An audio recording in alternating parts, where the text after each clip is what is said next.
Okay, I guess we can start, and then those who will join us later can enter from the back room. Welcome to Utrecht. Welcome to this unusual setting. I hope you liked it. This is you do, that's good.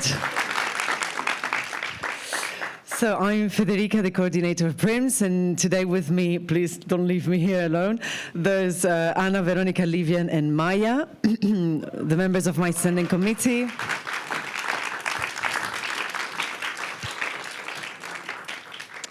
So as you know, the topic of today's meeting is upskilling and reskilling. We've taken your suggestions on board and organized a day of interactive exercises. This is why there are fewer, plugs for your computers. You've got pen and paper, and you're here to interact and to listen to our great coaches.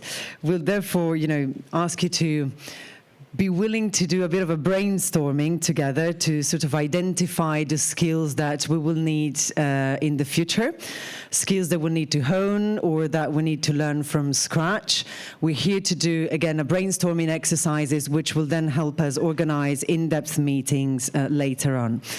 Because we know that the content is there. We do have ideas. We just need to get them out from you and see what we can do together.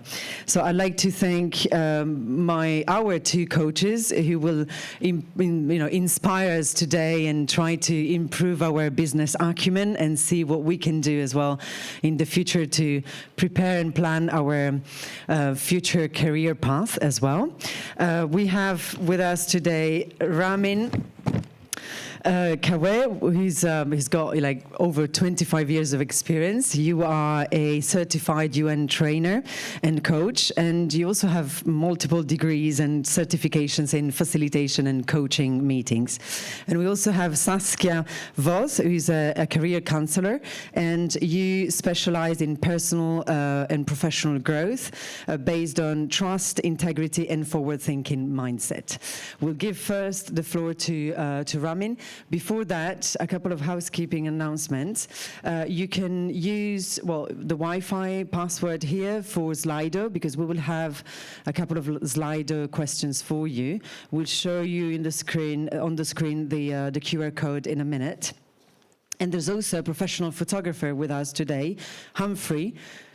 That's him. Thank you, Humphrey. If you don't want to be in the pictures, please let him know, so he'll take that into account. I'll give you the floor so that you can welcome, the guests to your country. Good morning, everyone. Welcome to the Netherlands, Utrecht. I'm delighted. I'm the newbie on this amazing committee, so I got the good fortune to welcome you here for the first time, and to bring you a bit of Dutch Sign Language to you, because I'm a sign language interpreter. I will show you the sign for Utrecht, okay? And you'll be very cool later when you meet people, okay? All right, so we start with the Dutch letter for U, which is this. Put it not like this. This is the V, so this is the U, yeah? You got it? So sticking together, palm forward. Not this way, that's a big difference in sign languages. Do you want me to hold it for you? Okay, so like this, then you turn it, and you end it on your forehead. Utrecht. And this, I know it sounds a bit dumb, but it is dumb, because the name of the tower that you see standing in Utrecht is the Dam.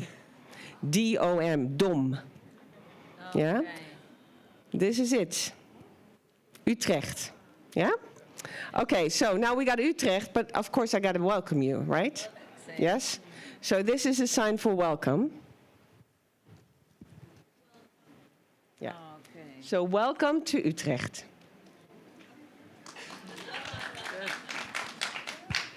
Thank you, Maya. Thank you very much. We also would like to welcome those connected online. We hope that we were able to fix the technical issues, so it should be okay. Veronica will be moderating the Zoom chat. We want to involve you as much as we can, so you will be divided into breakout rooms as well, together with the public on site, because this afternoon we will have taster sessions as well, but we'll give you further details later on. Vera, I'll give you the floor. A few more things about the Zoom and those that are following us online. Thank you very much in the first place for being connected. I will be keeping an eye on the chat, so if there are any issues, you let me know. I have disabled the chat because otherwise it's going to be very disturbing for the speakers if their message is popping up all the time. And the questions will go through Slido. So if you have any questions, you will be able to make them through Slido, not through Zoom, okay? And I will show the presentation, share the presentation online for you. I think that's all. I think leave it for social media, maybe? The social media. Yeah. Okay, so I think I know most of you, but just in case, I'm Livia Kais from Brazil, one of the standing committee members, and I would like to remind you that we do have an Instagram account for PRIMS, so if you wish to share any pictures and tag us, we'll be very happy to be able to share it in our stories and then save it for later in our Instagram page. Also, the hashtag for this event is hashtag PRIMS Utrecht. Good morning. We will be taking questions from Slido, but we will also be using it on site here and online for different questions. We want this session to be extremely interactive. You'll be using Slido all the time, so please have your phones handy. You will see the QR code probably, but just so you have it at hand as well, the code is PRIMS 25. I do. I was planning on. Yes, it's okay. We saw that there were some latecomers who came in after we were already here on the podium. So if you didn't get your badge, please come with me. I'll hand it out to you. Also, if you did get your badge, because I saw some of you coming in with the badge, but you didn't receive the instructions, you should color one of your tulips, and one of the colors will let you know. So maybe you could come down with me now, or Anna, and we'll help you out. And since we're on badges, and you see that we're trying to be frugal with goodies, and we're trying to be sustainable. So the compromise that we found was giving you something sweet to get you through the day, because you're going to be active and working and doing tons of stuff and getting your brain working. So we thought chocolate was a good idea, because it's the chocolate that you got today is something very dear to the people in the Netherlands, or so I hear. Maya, correct me if I'm wrong. It's fair trade, it's sustainable chocolate made in the Netherlands, and it was custom made for our event. So we hope you enjoy it. That's great. So we're done with the housekeeping announcement. Ramin, you have the floor.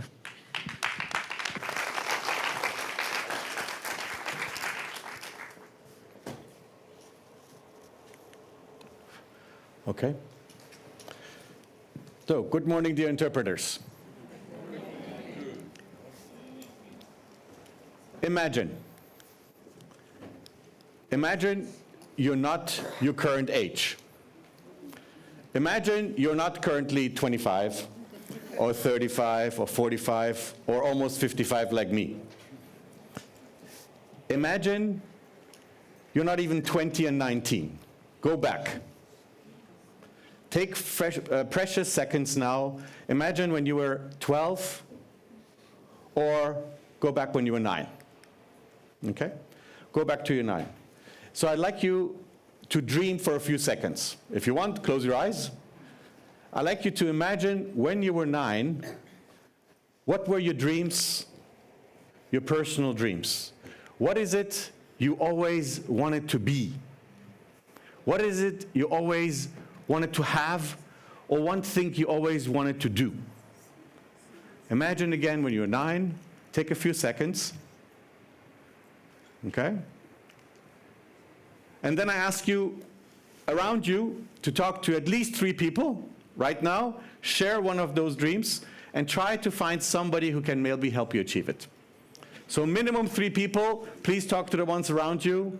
I give you 6 minutes, share a little bit of your dreams, and I want to see if somebody can help you achieve something.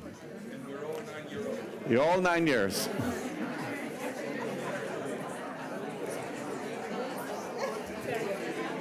Online as well. You can go to breakout rooms now.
So, online? They are in breakout rooms. So I can hear one of them also say something?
Hello.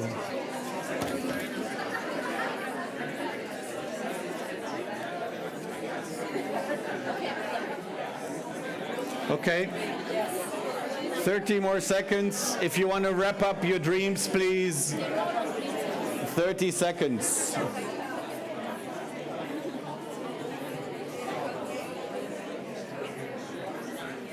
Okay. All right. Okay, can I have your attention, please? So, I will, once you settle down, I would like to hear maybe 3 of you, maybe somebody on screen as well, to share maybe somebody who could help you find your dream.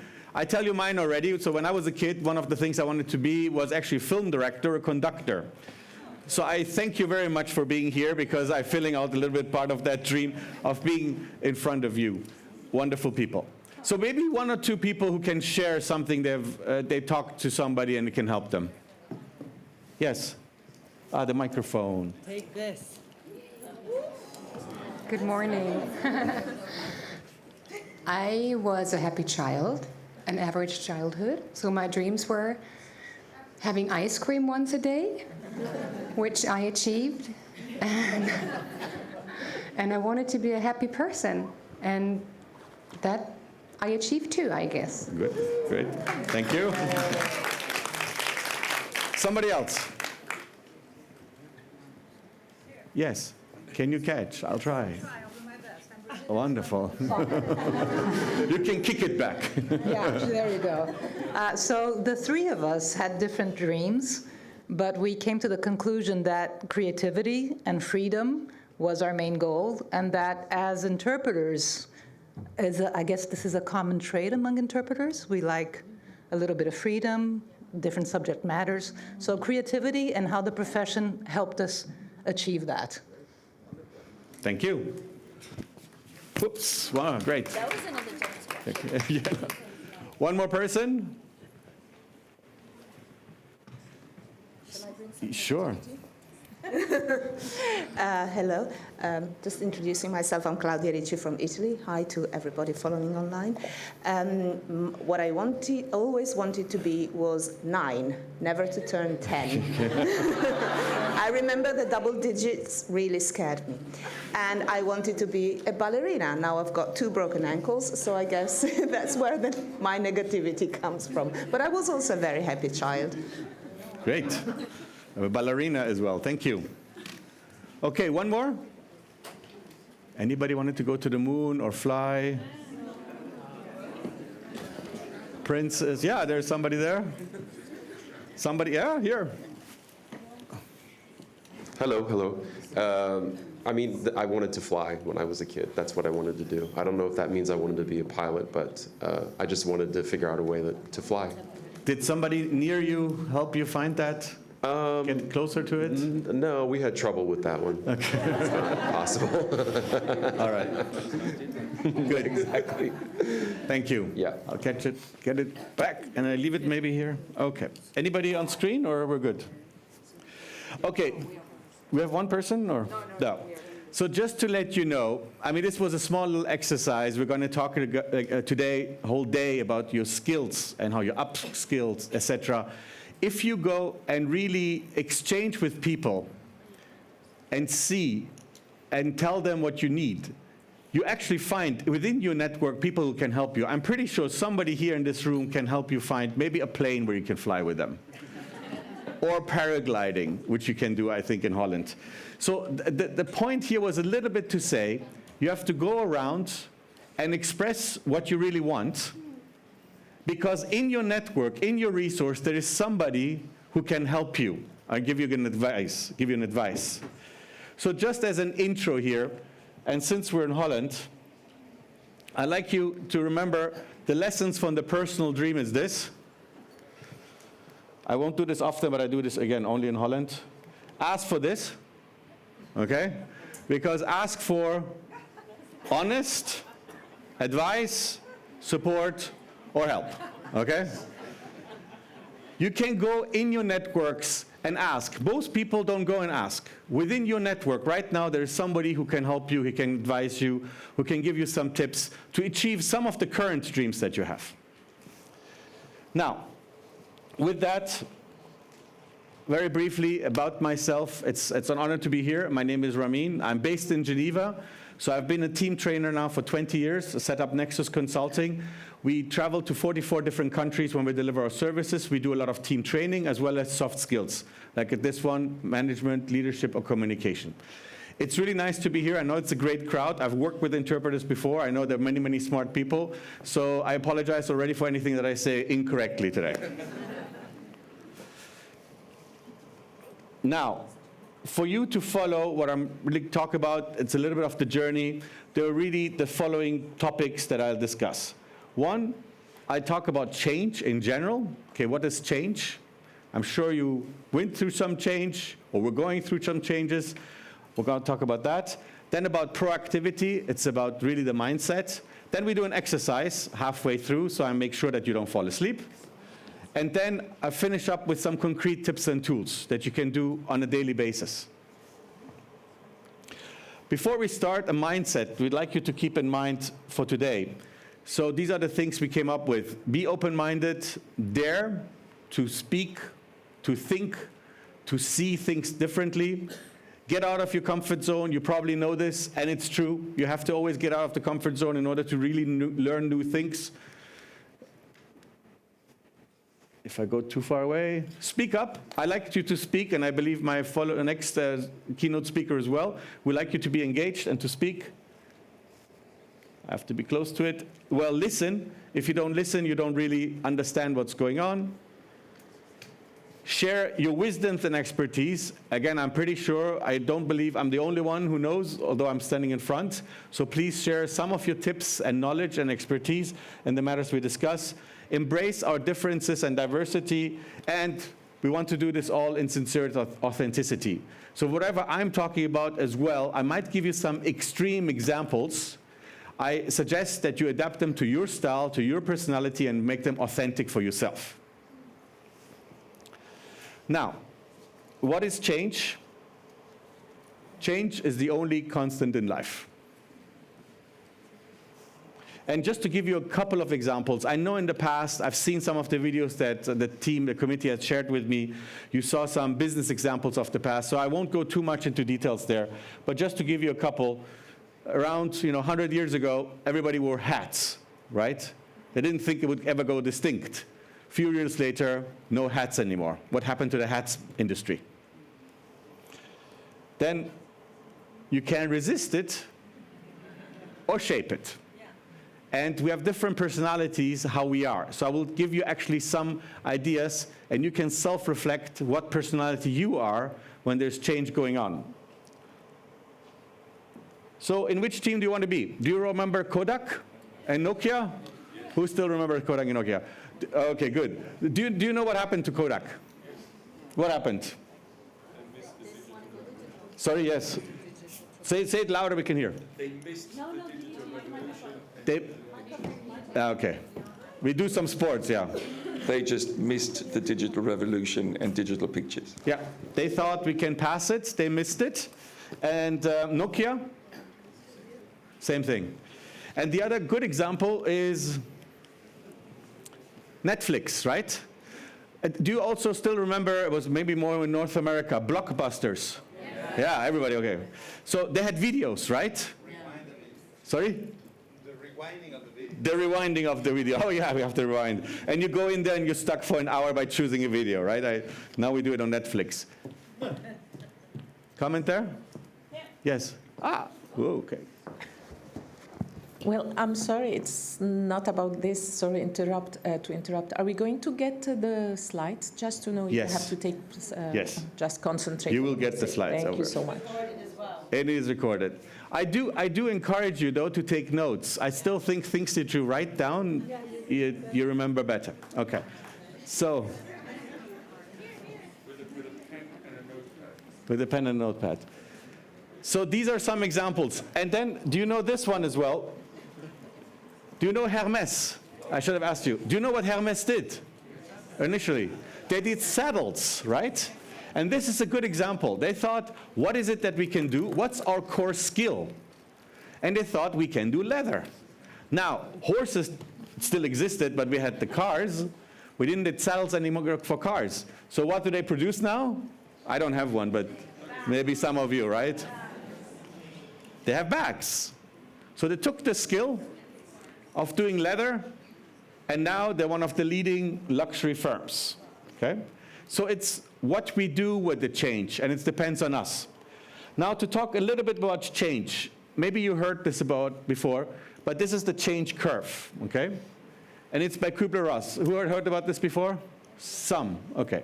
So this is a study they've done on how humans react, especially after a death, when they go through grief. And then you can apply this now to many different changes. So the first stage is actually denial. When any big change happens, if you think about it, like, no, this is not true. This is not happening. It's not true. We deny. Then the second stage, in fact, when we go through change, is anger. It's really human. We get angry about it. we want to fight it. And then only at the bottom stage, we're really sad or depressed. And then at some point, we accept it. And then we have a commitment to go on and to continue living. Now again, this is an extreme case of death, but you can apply it to many, many different scenarios, and I'll give you a very practical one in a second. So here is one which, with some more details. One is a shock. Okay, you're surprised. Then the denial again. We look for evidence that's not true, so we really fight it. Then we're frustrated, and usually at somebody or against somebody. This is when we turn angry. And here at the bottom, there's maybe a lack of energy, there's sadness, then when we're really depressed. And then slowly we get out of it because we go out and experiment new things. We make a decision or we accept the situation. And if we do it well, we integrate actually the change and become usually better out of it. Okay? So we all go through this because we are all still thankfully human. And the question is only, some people go very slowly through this, right? It takes them months or years. Imagine separation, losing a job, or moving, going to another country. So they go really slowly. And some people go through it, but faster. But we all go through it, okay? So this, I'd like you to keep in mind when we talk about change in general. Before I continue, any comments or questions? Or again, wisdom shared.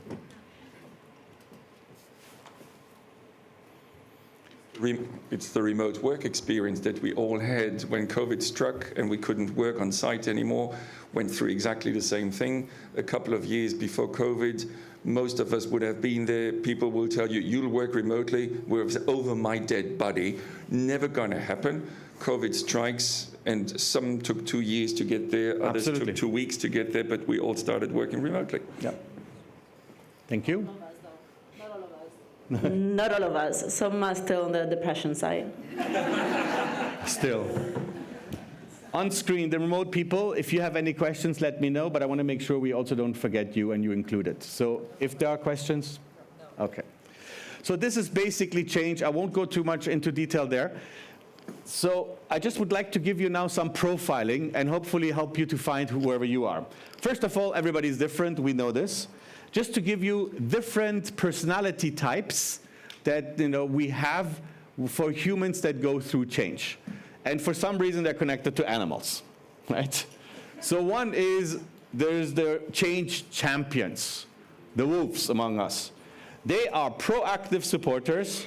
They're enthusiastic. They're forward-looking. When change comes, they're like, yippee, grow, let's go, okay? They actually like change. In fact, they constantly want change, okay? So they're the ones who actively support you. They embrace it. And if you have a team of somebody who is a change champion, that's the person you want with you and to drag everybody else along, okay? Anybody in this category already? I have 7, you'll see. Great, maybe 2, 3. Then we have the adapters, the chameleon. They're the constructive followers. They're flexible and pragmatic. They're team-oriented. So they go with what the situation is. They feel the situation. They support the change once they understand the benefits. So these are the people who are a little bit critical, who maybe ask. Maybe you're a person who asks, why? Why are we doing this? What's the purpose? But once those you convince, once you convince yourself why you're doing something, then they adapt. Okay? But first, there's a critical mindset. They can change the color. Any chameleons here?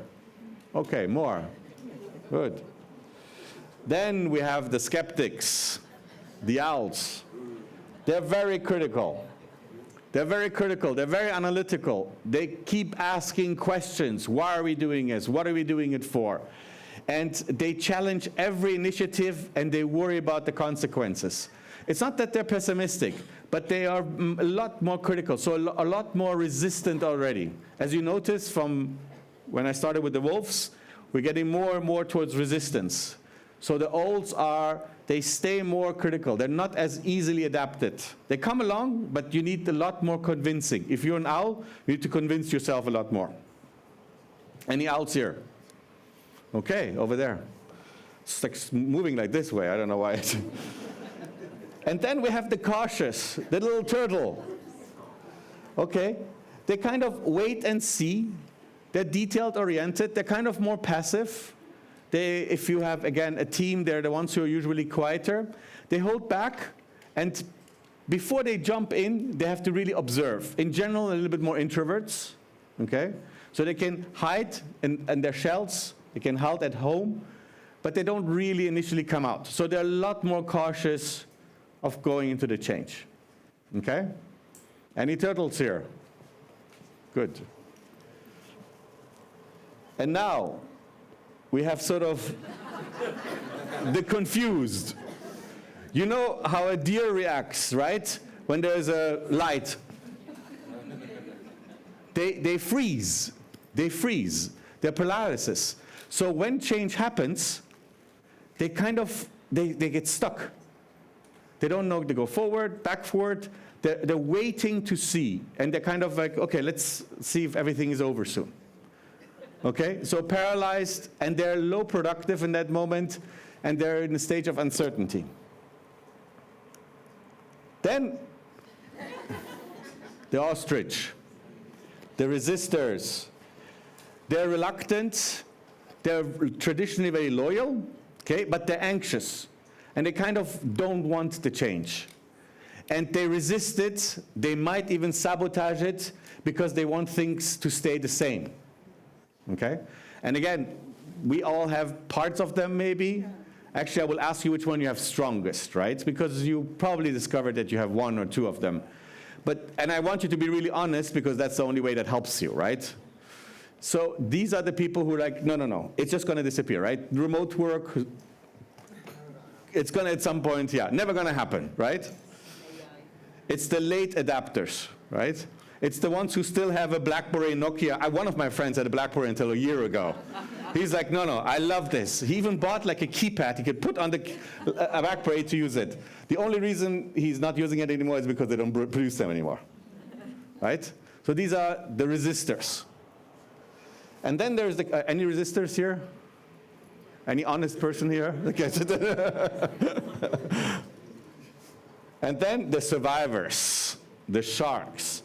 These are the people, me first.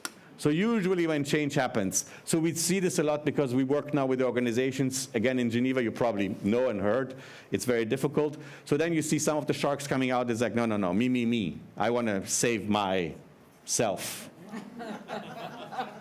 And they fight, they're aggressive, they spread negativity, because they do it for survival. Whereas the ostrich maybe is in a flight mode, right? They hide. The sharks, they're in a fight mode. They want to preserve themselves. Sorry? It's all a conspiracy. Okay, yes. Where's the... You can play volleyball. Okay, or basketball. So what about change then? Do they ignore it, or do they jump in head first? No, they go with the change. They go with the change. That's good. Good question. They go with the change to just think about themselves, right? They don't think about the rest. They want to be on top of it. If it's a competition who gets the post, I'm going to fight for it. Okay? So I go a little bit into details there so you can analyze yourself. So here, the change champions. One word, they're proactive supporters, the wolves. Okay? They're enthusiastic, forward-looking. The chameleons, they're constructive followers. The owls, they're critical challengers. Turtles, we said, waits and see. The deer, paralyzed. The ostrich, reluctant. And the shark, me first. The traits you have here in the bottom. So the reaction is the change champions, they embrace the change quickly. They often act as internal ambassadors. So they're the ones, again, if you're a change champion, that's great. And if you know somebody in your network, you should hang out with them. The open-minded chameleons, they support the change when they understand. Again, you need to explain the why. The skeptics, they worry. The cautious, they hold back initially. The deers, paralysis. The resistors, they change it. And the sharks, the biters, they spread the negativity. Now, what do you need to do? What is it that they need? Oh, no. Oh. Here we go. So what is it that they need? So the change champions, they need to be involved. So if you have somebody near you, or if you're a change champion yourself, you really need to be involved, you have to get into it. Whereas if you are a chameleon, you need to be clear and ask the right questions to convince them. The skeptics, the owls, they need logic. They need logic. The turtle, they need data and reassurance. The deer, simplicity. You need to meet with them one-to-one. And the resistors, they need the emotional support, right? If you're an ostrich and you're fearful, you need to give them the emotional support and the motivation. And the sharks, you just need to talk to them and say really how things going to impact them. So they're on board, and they're not worried only about themselves. And the advice, well, this is maybe now, since I'm talking to individuals, not so much to teams, the change champions, if you're a wolf, you need energy management, because although you have the energy to change constantly, you need also to rest. You don't need to be all the time on the high go. So there you need to also rest and take some steps back, take a vacation. If you're a chameleon and you're a constructive follower, that's great. You just need to focus on the right priorities, because these people, they jump around, right? So here we really need to write down, what are my 3 priorities for this quarter, for this year? And you really follow those priorities. You don't jump. You don't start something and continue starting something new. So if you're a chameleon, you need to have the right priorities. If you're a skeptic, you need deadlines. Because if you're a skeptic, you want to constantly challenge and ask questions, right? So you're never going to finish anything. So you need to give yourself deadlines. You need to say, by the end of this month, even if it's 80 or 90% of the perfection that I want, I'm going to stop. So if you're an owl, give yourself a deadline. If you're the turtle, okay, ask for help. You know, remember the personal dinner that I showed you with that visual? Ask for help. Go out. Many people actually, when they are worried and in change, they don't think about asking for help, for one reason or for another. Now, if you're confused in your deer, you come to us or to Saskia, and you get a coach. Or, I was joking, not to us, but somebody else. You find a coach who can help you to go through the phase if you're a deer and you're confused. The same with the resistor, maybe not a coach, but then maybe you need a mentor, somebody who has done what you are going through and has experienced it and can help you and also give you advice. And if you're a shark, well, you need a bit of fun. Don't take work and the change so seriously. Go out and enjoy yourself a little bit. Okay? So this is just to give you a typology in very brief time that I have with you. Any questions before I ask you to identify yourself? Over there. That's a far throw. Let's not do that. Okay. Do you have any tips on setting priorities and also how to commit to self-imposed deadlines? Because sometimes it's hard to identify your priorities, like to weigh things out and see what you really want. Right. Okay. There are a few things there, and in the afternoon I will go a little bit deeper into it if you maybe repeat the question.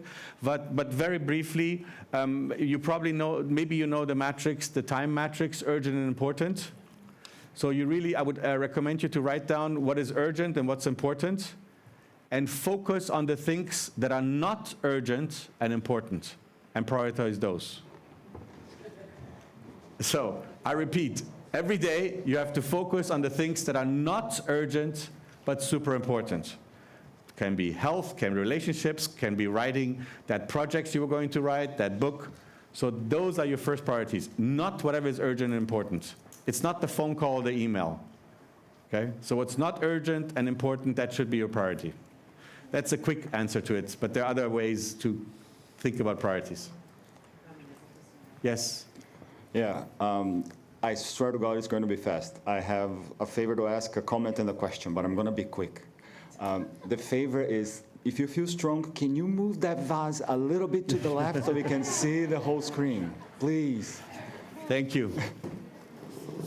That was a quick one. Thank you. Oh, thank you so much. My OCD is healed. The comment is on information asymmetry and the role it plays on defining people's roles.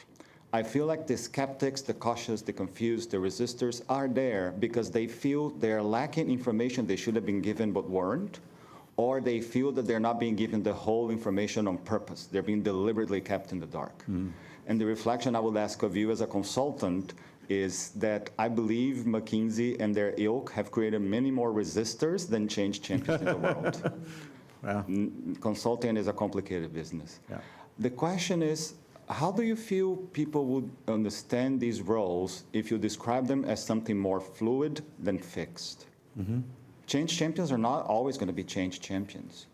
You can talk yourself into stopping being a biter. Why is that not more the focus rather than, oh, see where you fit in here, instead of, well, define where you want to be in these categories and how do you change? Because people change, you know. Great. I'm not Dr. House on this. But anyway, Okay. that's my question. Thank you. All right. Thank you. We're very complex questions. I think the second and the third, maybe later we can deal with it. Just very briefly to this profiling, yes, it is a bit general. Of course, they're fluid. Although when we work now with people, once I get to know people deeper and you work with them, there is a tendency that you have. And I like that you said that which one do you want to be? That's great. So I think anything you want to be, that's wonderful. If you have a motivation to be different, good. I just ask you first to really honestly say, who are you? You know, if change happens. And again, take an extreme situation or the current one and be honest with yourself. And then maybe take a suggestion you have, which one do I want to be? And it can be fluid, yes, absolutely. Okay? Any other comments, questions? Before I want to give you some moments to reflect, just with somebody who is next. One more, please. The microphone, please.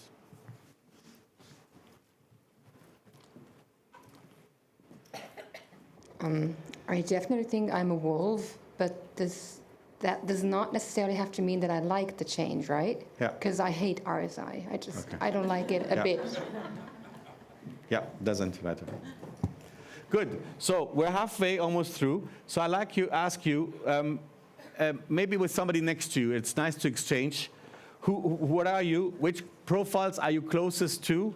And which are your first two tendencies, okay? Just for you to play a little bit with the concept and to get to know yourself, right? I give you a few minutes to do so, maybe 4 minutes.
Are we okay with the online people? They're good? No questions? Okay.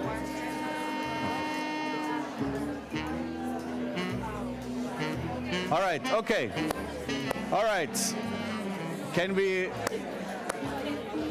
Is the microphone okay? All right. This was just a few moments for you to discuss them. Okay, so of course you have more time.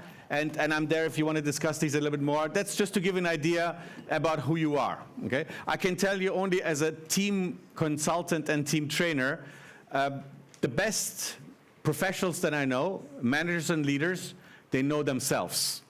So a lot of what I do today with you is really getting to know yourself. Because once you know yourself, then you can lead yourself and manage yourself better through change.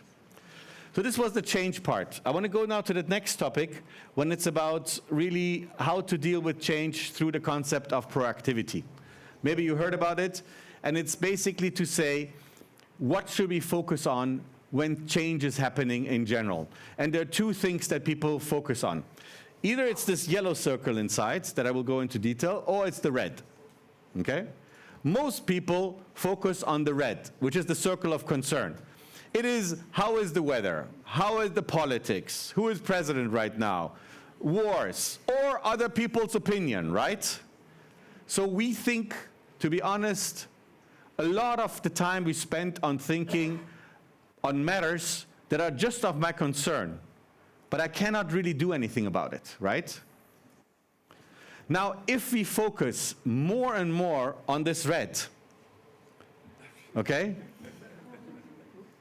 The more we focus on things that are in our concern, but we don't really influence, what happens if you see only the red? Sorry, you become a deer? Scared? You're actually creating stress. Because stress is created if I cannot do anything about it. So what is it that we need to do?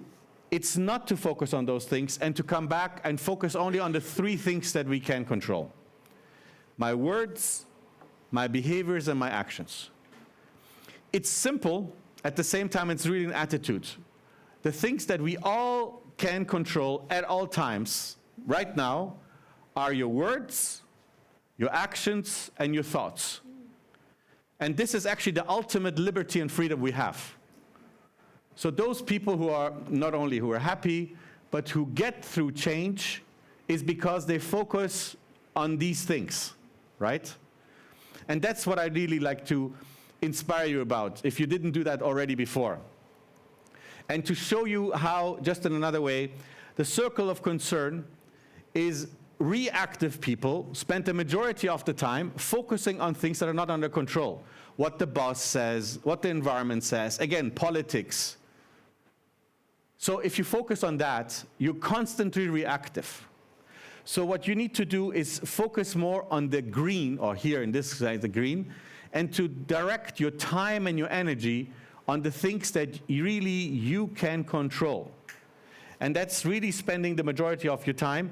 And this way, and that's what's called proactivity, once you start acting on the things, start on the immediate, with your neighbor, with your friends, with the colleagues that you have here, start a network, start a group, and start doing the things, then you actually increase more and more your circle of influence. Okay? Any questions there before we do the exercise? Yes, please.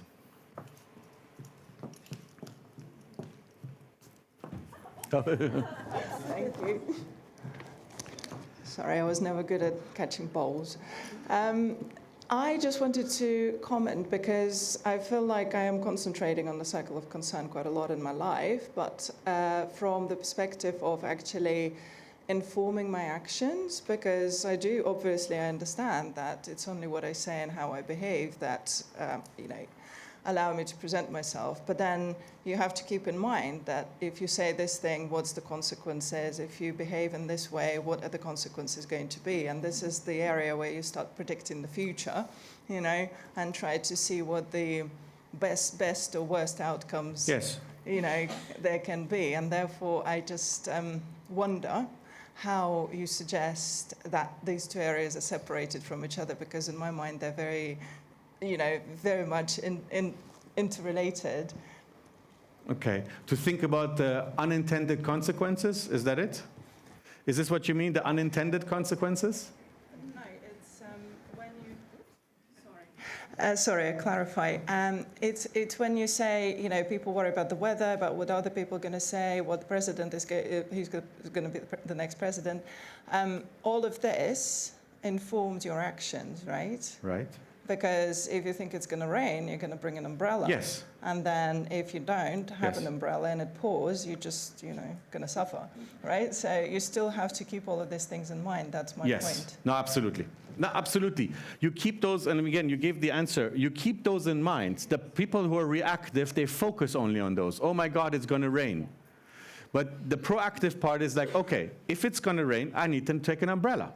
Or I need to work at home. So instead of focusing on that's going to rain and saying things like, I cannot do anything about it. So whenever you think there's nothing I can do about it, go back and say and think, what is it that I can do? And that's the proactive mindset. Proactive people, when they go through change, they always accept whatever bad is going on, and they say, what can I do? What can I do? And that's the main question about being proactive. It's not being in the victim. Essentially, at the end, being completely reactive, you're a victim, you say, the whole world is against you, conspiracy, okay? There's nothing I can do, it's not my fault. And the proactive mindset is always, there is something I can do, even if it's just thinking about it differently, even if it's reframing it. So the proactive mindset is, what can I do? And for that, I want to do a little exercise with you. And right now, to already analyze, and we do it through the Slido, 4 different things. I will ask you first to really write down and do it in pairs. So this way we have a few comments and not 100, so we can read through some of them. So in pairs, first of all, brainstorm anything that comes to your mind that is outside your control, right? AI now exists. We cannot make it undo it, right? So everything that's outside of your control, including, by the way, your husband, wife, and partner, right? It's outside your control. You cannot change them. And then you can. Federica says you can. Great. You tell us the secret later. And then that's the important part before you do that. I will ask you then to do also 3 other things inside your control. First is, what's inside of your control? Just you. When it's you all alone in a room, okay, if you would be all alone on an island, what is it that you as a human, as a person can control? With your body, with your mind, with your heart. Inside you. Again, brainstorm. And then secondly, what's inside of your control in your business? Because that's what we want to talk about today, right?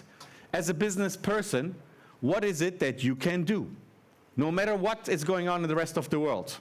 And then the third one is even here, I know that you're friends with one another and you have good networks. What can you do within your network? So really separate those things inside of your network, okay? So I give you a few minutes because whatever you brainstorm here will be rich for you. And I actually suggest we keep it and we share it. That's the collective intelligence you're going to create now in the next 6 minutes, okay? Please go ahead. Oh, you can, yes. We will open the Slido now. And you can put your comments in pairs in the Slido, please. Or if you want, in trios. Sorry?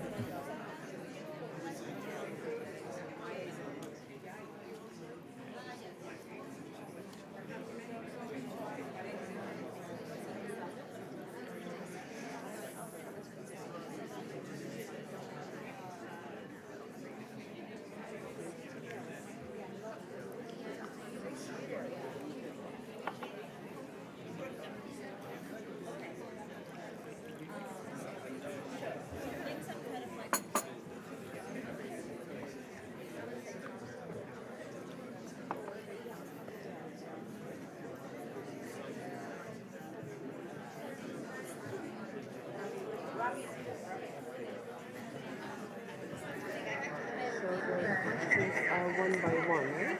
So how long shall I leave this on? 1 minute. Yeah, okay. Thank you.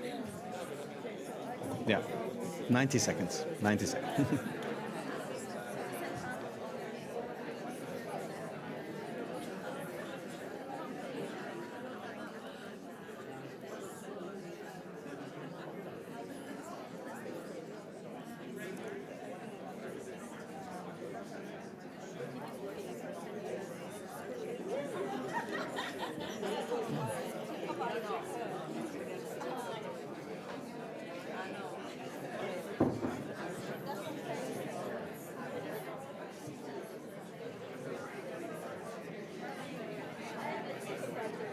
Okay, 10 more seconds for this and then the next one.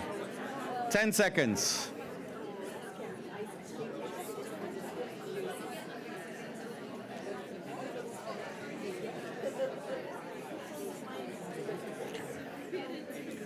All right, next question. Inside your control.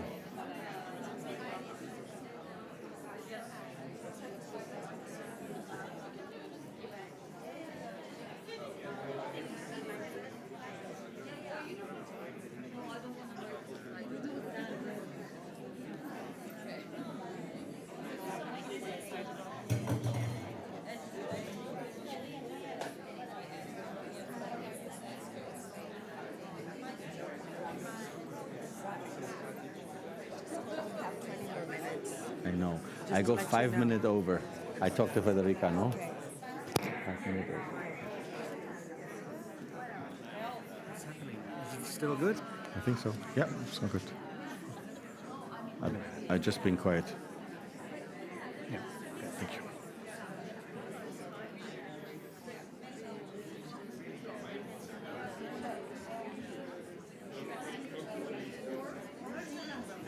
Okay.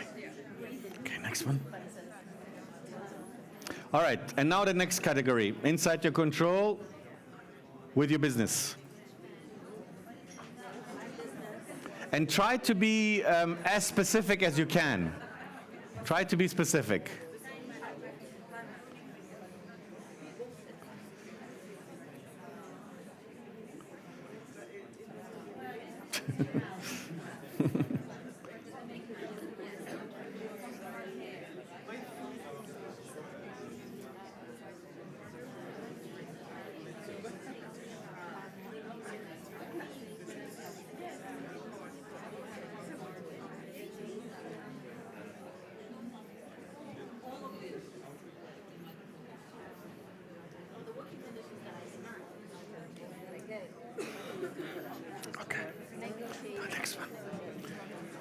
All right, okay, and now the last category, what's inside your control with your network and connections? Other people that you know. Anybody else?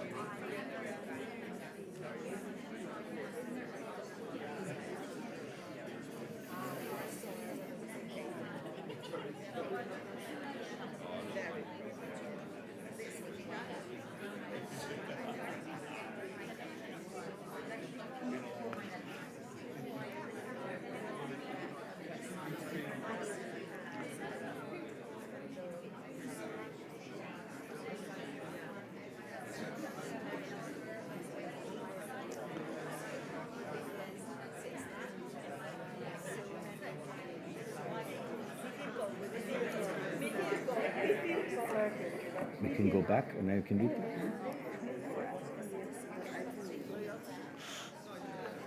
Okay, great. Thank you. Just write down your last ones and let's look at them all together. Hopefully we get the tech up so we can look first at the outside your control.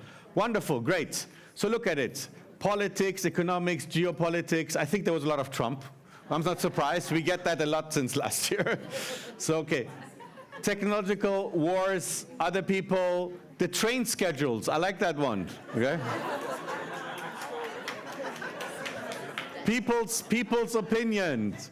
Sickness. Well, sickness we can think about if it's our own, right? We can maybe do a little bit about it. My kids, that's good. You didn't put the spouses back there, so I don't know why.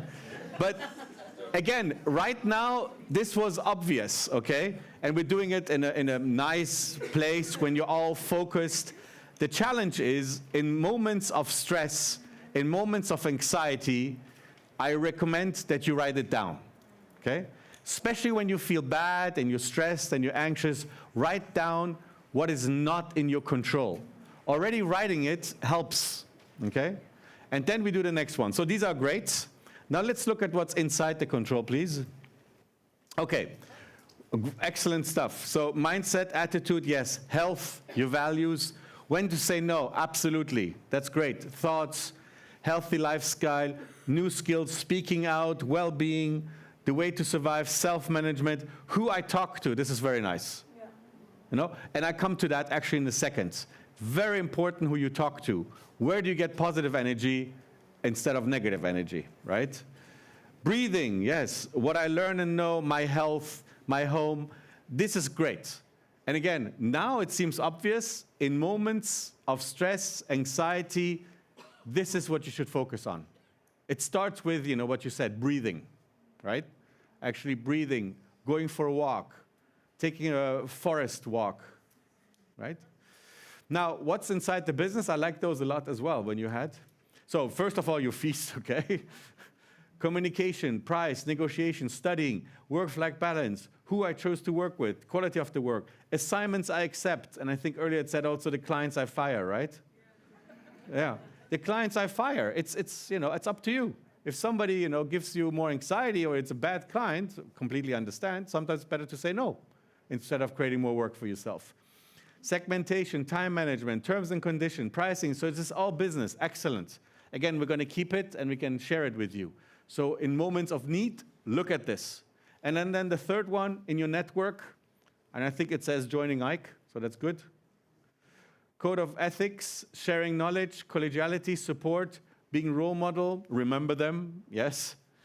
Positive approach, who I want to work with, my charisma. Oh, I like that one when I saw that. By the way, that goes to inside your own control, right? And just as a side note, if you want, you know you can learn how to be charismatic. It's actually an art, it's a skill. It's not that it's genetics. So this is great. So we keep it there, thank you. Any quick comments about this before I go to the last section, which is really very concrete tips and tools for everyday life, if you want. Over there. All right, it's like 15 meters up. There's a word that has been coming up in me since I'm listening to you. You have two. Yes. Oh, yeah. So there's a word which has been sort of circling in my brain since you started, and it's procrastination. Yes. I want change, but not yet. Yeah, yeah. And it's like driving with your handbrake on, and I'm wondering where does that fit in? Yeah. I don't know if others procrastinate, but thank you. Never. Thank you very much for this great question. Apparently the group over here never procrastinates, but okay. It's a very good one. And actually there have been studies on it as well. The quick things that I can say is maybe some of the things I will mention in a minute will help. The only thing is procrastination is to make it really incremental, okay? And just to give an example, do you know how to eat an elephant?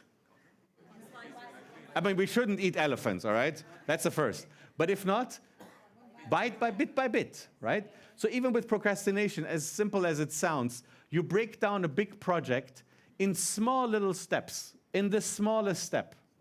And then you start with the smallest step, okay? Over there, one more. Where do you put ADHD in there? Oh my God. Okay, I tell you in a couple of weeks because I'm actually reading a book about this. Not writing, reading, yeah. The only thing I can tell you, because again I'm reading, is in fact you can use it in a very positive way, those who have ADHD as well, in fact. So it's a matter of using it right. Okay. But we can talk about it too if you want, and I can recommend you the book. One more.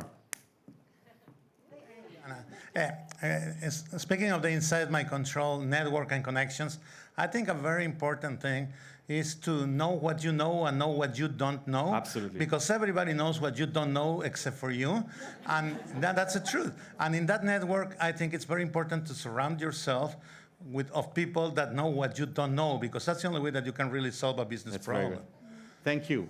Thank you very much, and that's very wise. And one of the tips I give is exactly connected to that. So if I may, I just... question online. So, what's the question? Other people's thoughts and reactions and client needs and expectations. Yes. Thank you. Any questions otherwise from the online? Let me know if there's a question. Okay. All right. So, just to close off, the things that we can control, and I love this list a lot, so I'm going to read it out for you, okay? These are all the things you can control. You control your beliefs, your attitudes, your thoughts, your perspectives. You control how honest you are. You control who your friends are, what books you read, how often you exercise, the type of food you eat, how many risks you take, how kind you are to others, you control. You control how you interpret situations, especially you probably know it, right? How often say I love you or thank you, you control. You control how you express your feelings, whether or not you ask for help, how often you practice gratitude, how many times you smile today, you control. The amount of effort you put forth, how you spent your money, and you invest your money, how often you think about the past, you control. And you also control whether you judge or not other people, whether or not you try again after the setback, and how much you appreciate the things you have. And you can imagine this list is a lot longer, right? I just love this one because in a few sentences, I don't know, 20 maybe, it says already so many things that we control. So whenever we're in change and usually anxiety, etc., we forget this. So it's just good to look inside and say, what is it that I can control?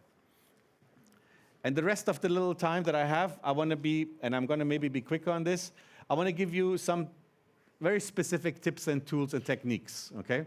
And based on a book that you maybe have heard, Atomic Habits, that I can highly recommend. How many have read it? Many here, okay, good. So you can tell the colleagues the details. But it's basically to say, specific habits make a big difference. Focus on systems, not just goals. He talks about that you should create systems and explains also how. And identity shape habits. And I like that part a lot. Already in the second chapter, he talks about that, or in the first chapter, that you don't talk about habits. You actually talk about who am I as a person. So you don't say that I am going to go run more often. You say I'm an athlete. I'm a jogger. That's why I'm running. So you have to identify with what you think you want. I'm a healthy person. That's why I'm not eating junk food. It's not because I'm avoiding junk food, because I'm a healthy person. So it's about identity, which he talks about, which I thought is really nice. The other way around. And then make habits obvious, attractive, and easy. That's his main mantra, and I have a slide on that. And the environment often wins over willpower. A very quick example, if you want to, for example, go more often walking, then put your walking shoes next to the door, okay? Don't hide them in the closet. Make it as easy as possible in the environment to do the habits. So here it's the overview. Make it obvious. What's a bad habit? It's if it's invisible. Again, the shoes, they should be right in front of your door. Make it attractive. Buy really nice shoes that you like, okay, to go jogging with. Invest in it. Don't, use the old ones that when you look at it, you're like, I don't feel like running in them or walking in them. Okay? Make it easy. Again, bad habits, they're difficult. And make it satisfying. So reward yourself afterwards. Not with a piece of chocolate, but something else that you like. Okay? And the main mantra of the book is basically, it's better to do one thing 200 times than do 200 things only once. So the tips I want to give you is small little things that make a change. And that's what atomic habits are, is you don't have to do big things. Just if you do something for 2 or 3 minutes a day, it already has an impact. So whatever I talked about before, or the priorities, don't start with doing 2 hours in the morning, the important but not urgent things. Say I'm going to do it for 10 minutes.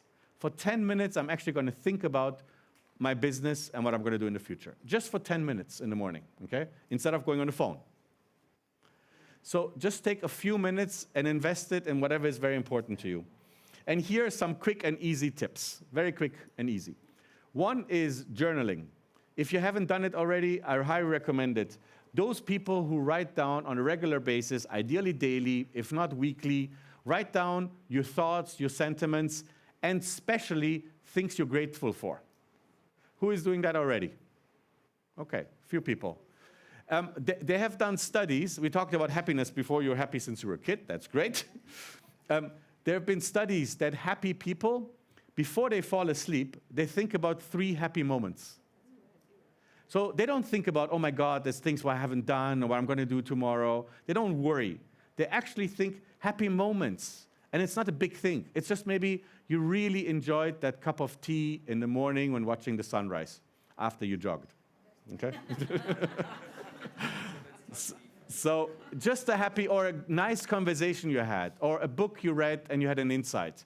Just think about 3 happy things. So journaling really helps to reduce the feeling of being overwhelmed. And whatever we discussed before, the inside and outside control, write the things that are inside your control.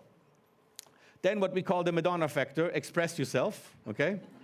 Express yourself. So it is good to externalize it. Don't keep it inside. You can do it through journaling or speaking to others. If you're an introvert, most likely you want to write it. If you're an extrovert, speak to other people about it. And then the worrying slope. Oh, this is great. We use this here because whenever we now train people in managing uncertainty, this is a technique and it works. Give yourself a time when you worry. Okay? So really tell yourself, I'm going to worry about this for an hour. Okay? Between 11 and 12. And noon I stop. If you want, make it 2 hours. If it's something big, say, I'm going to do it until Friday. But say until Friday I'm going to worry. It really works. Because after a while, and then you go and say, okay, 12 o'clock, now I stop. Okay? Because I know tomorrow at 11 o'clock I can worry again. Okay? So try to do this. It sounds funny. Okay? If you really are doing it right and with a good motivation, it works. Okay? If you want, you can combine it with the journaling. You take one special book, any color that you don't like, okay? And you write the worries in there, and you leave it away, put it away. Okay? It works, especially for those of us who worry a lot. Now the last tip is your superpower. So that's in the booklet, so we're not going to do that, but maybe in the afternoon. But this is really helpful in times of uncertainty and change.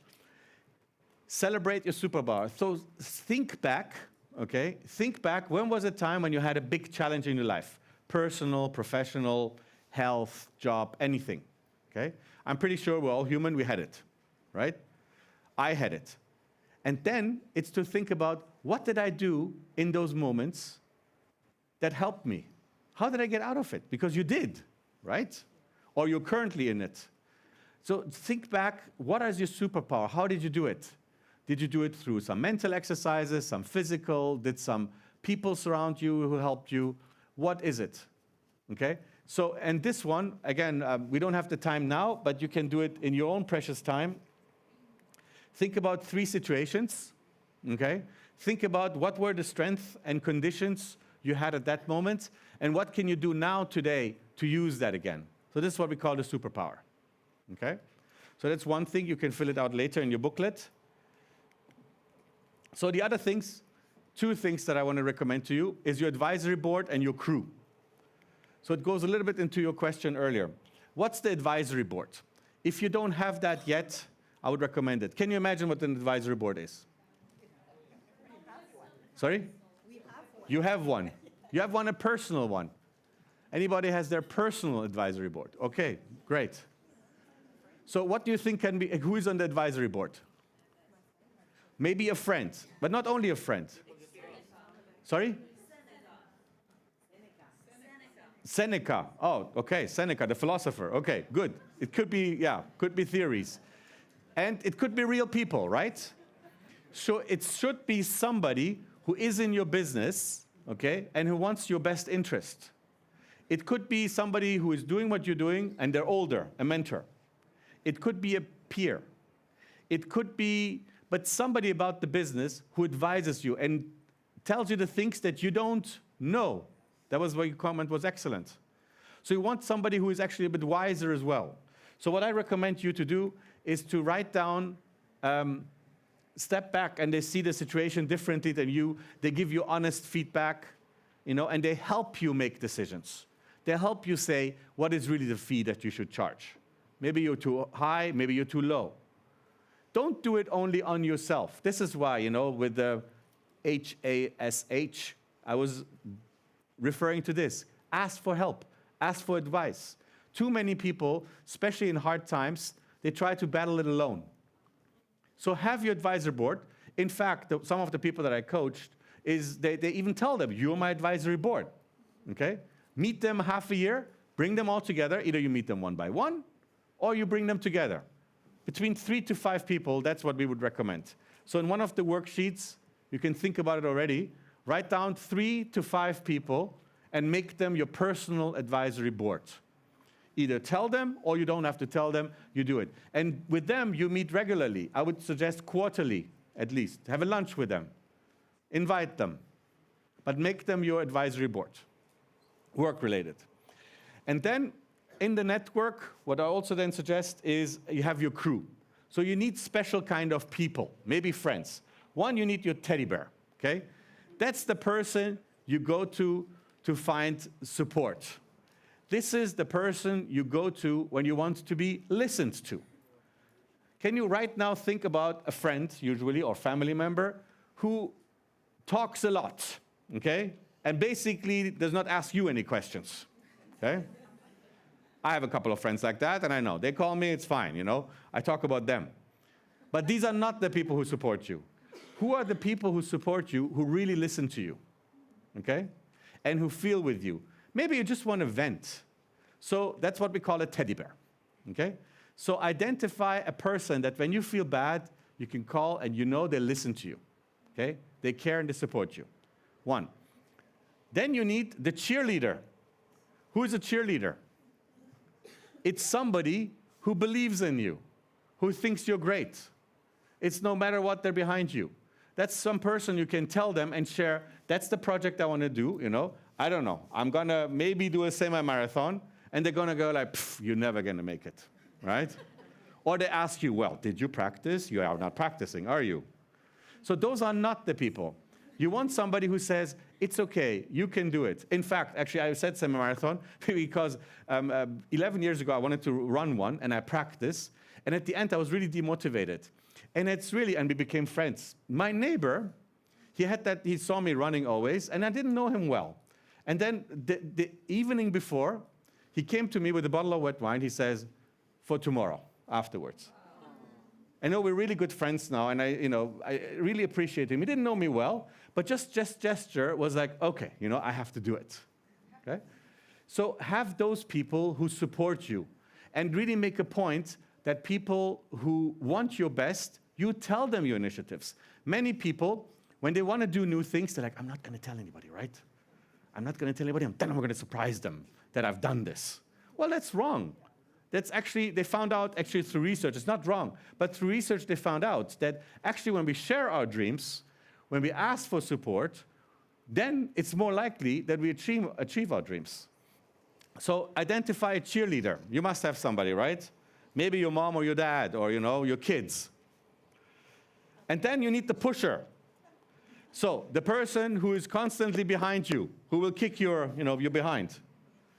And that's the person who, it reminds you why you're doing it.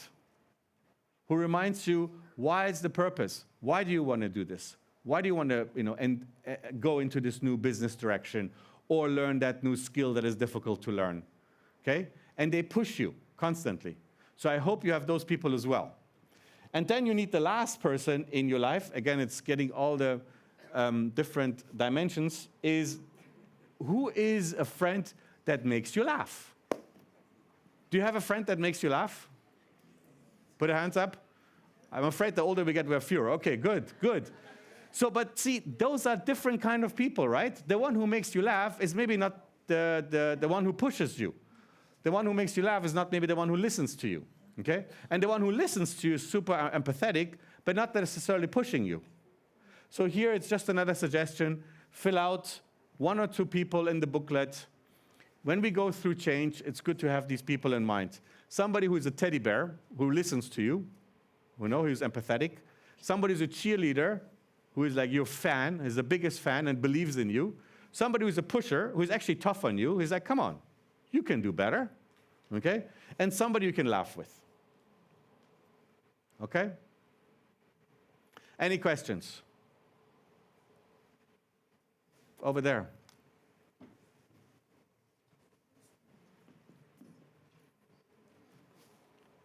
Is it important that it's like separate people? Because in my life, some of these people overlap. That's good.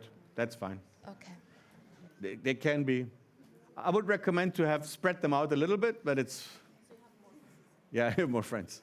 Any other questions? Okay. Otherwise, just to recap. So I talked to you about, asking for honest advice, support, and help, because we sometimes forget. Talked about the change curve. So if you're going through change, it's normal. Just be conscious about it. We're going to go through denial, anger, acceptance, and commitment. Actually, just knowing the fact makes it easier. Once you realize, I am going through change now, and right now I'm upset and frustrated, and that's okay. And then we talked about the different profiles. I let you think about it. And mainly the proactivity. Think about, identify the things outside your control, write them down, let it out, and focus on the things inside your control. And then think about your habits, make them easy, make them attractive, make them accessible. And then talked about the advisory board and your crew.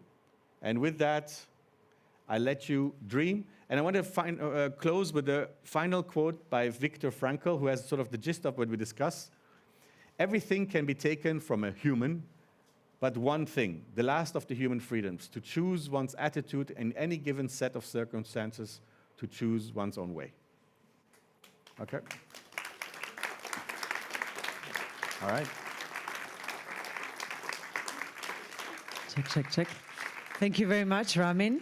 We now move on to the coffee break. Coffee will be served outside. Please reconvene at 11:35 max, because we will move on with Saskia's presentation on transferable skills. See you in a bit. You can leave your stuff here because we will be here. Very good. I'm happy. Thank you. Perfect. I didn't go much over. Yeah? It was great. I really enjoyed it. Okay, good.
All I need is a little time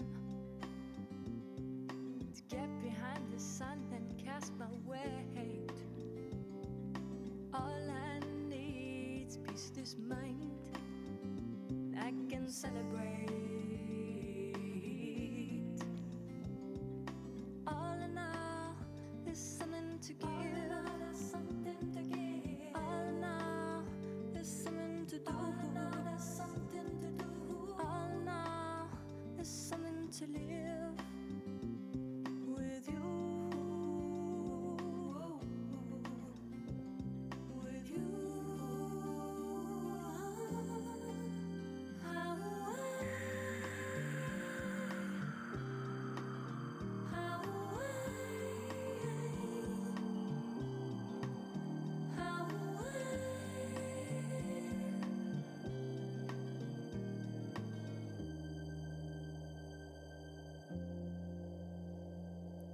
All I need is a little sign to get behind the sun and cast his way. All I need is a place to find, and there I'll celebrate. All in all, there's something to give. Something to give. All in all, there's something to do. All in all, there's something to do. All in all, there's something to live with you. With you.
Staat hij aan? Ik geloof dat hij aan staat. Ja, hij staat aan. Hij staat aan, ja, hij staat aan. Top.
So, we would very much like to start.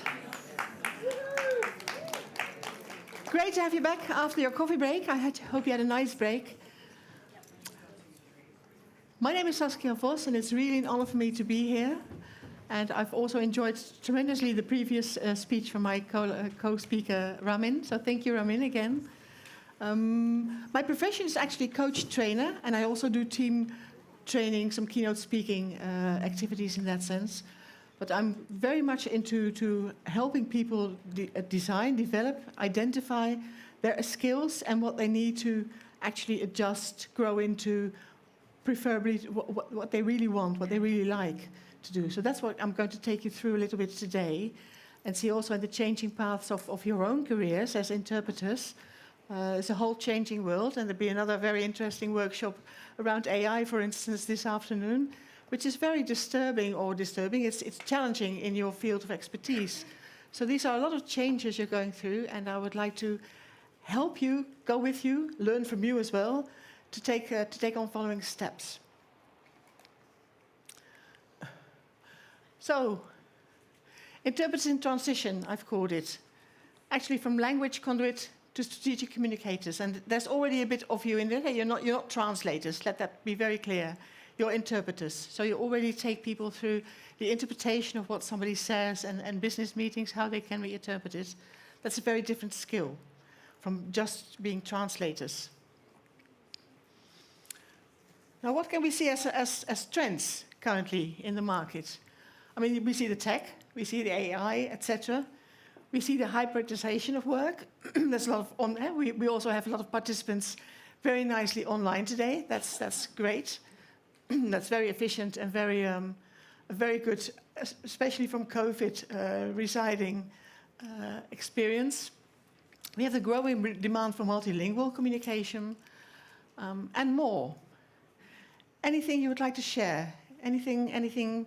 What else do you see? What else is changing? Anybody? Yes. I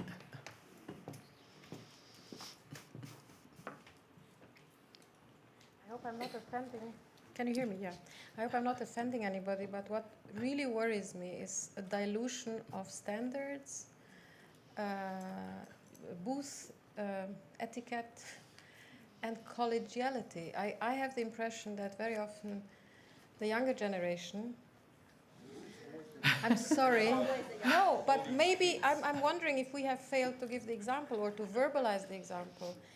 But you know, the cooperative and the collaborative aspect, as opposed to, I'm out there, I have to make it. I can be hired almost anonymously through the hybrid or through the RSI or through digital solutions. Team spirit, I don't know, but this I really see as a change. It's very hard to quantify, it's very hard to pin down, but the effects are, I think, quite there and affecting the overall profession. Is my view. Yes. Thank you. Thank you. Anybody can relate to that? Anybody else recognizes this? Oh, I have 3 fingers. Oh. Sorry. I think the plan was that they will send it. Yeah. Testing. No, macro trends, I would say commoditization. Yeah. It goes together with AI, remote platforms, and hybridization, I would tend to think, even though it was already occurring before. And to my colleague, I would like to beg to disagree. It's not really down to the younger generations. I work in different contexts, including the EU, where we are experiencing problems now. Yeah. And I must say that younger colleagues have been much more collegial and loyal than some of the older colleagues who could and should have done better. Yeah. Okay. Thank you. Anybody else? Question or remark? Yes?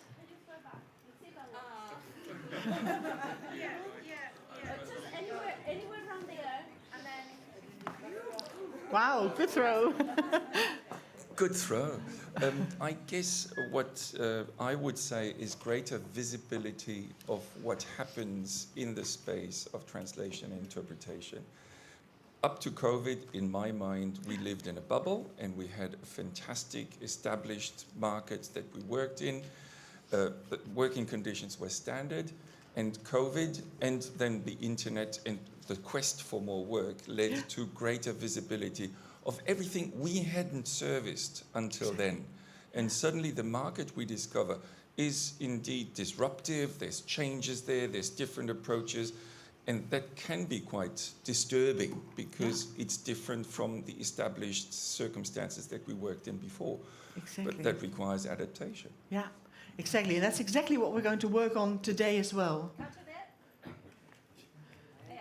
Excellent. Another macro trend that I see is that we moved from being a profession that people considered to be impossible to do, something, oh, you're something beyond human, to being a few years later a profession that can be obviously and immediately replaced by AI. So I think that this perception from the public is something strange, but at the same time very real. Yeah, thank you. Thank you for that. Okay, moving on for now. Please save your... Okay, one last question. It's not a question, it's just a point Yeah. there. And also, as my friend Bahar mentioned yesterday, as a consultant interpreter, in my region, what we see is an increasing market stratification, like more and more layers of price ranges, so to speak. Right, exactly. So there's a whole lot of challenges moving your way.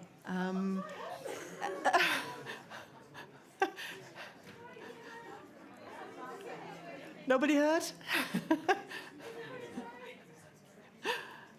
Hi, I just wanted to say that I'm part of the younger generation as well, and we're not here to destroy conditions. We're here to work, we're professional, and we're here to learn from more experienced colleagues. Yeah, great. Thank you. Okay.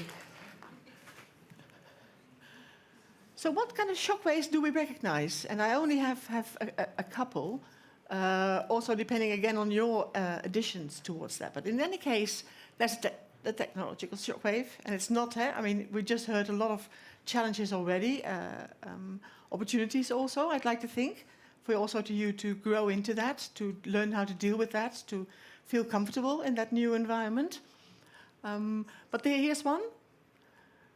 Then we have the identity shockwave, and that also relates to some of the remarks you've made already. Do I still feel comfortable in my role? Do I still feel comfortable in the environment I have to work in? What kind of things do I need to do? So it's really evolving from a neutral conduit to a strategic partner. Your role becomes more important. Your role becomes more in-depth, I guess. And then we have the skill shockwave. And then we're also going to be a little bit more in-depth, the transferable skills, most predominantly.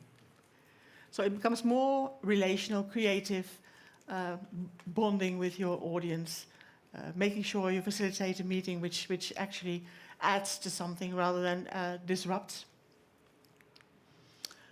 What else? And please use your Slido here. What else do we see?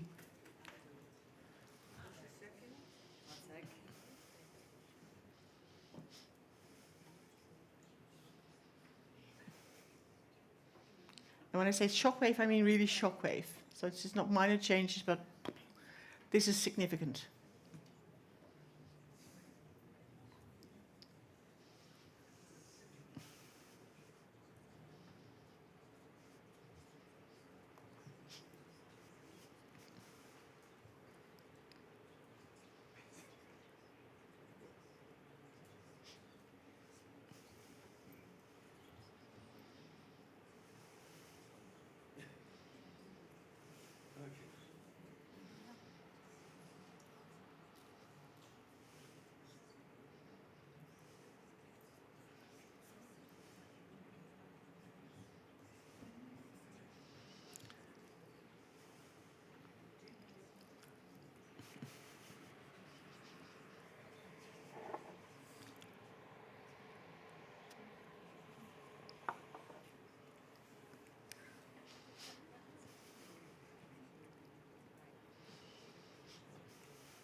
some nice things coming along. Very good.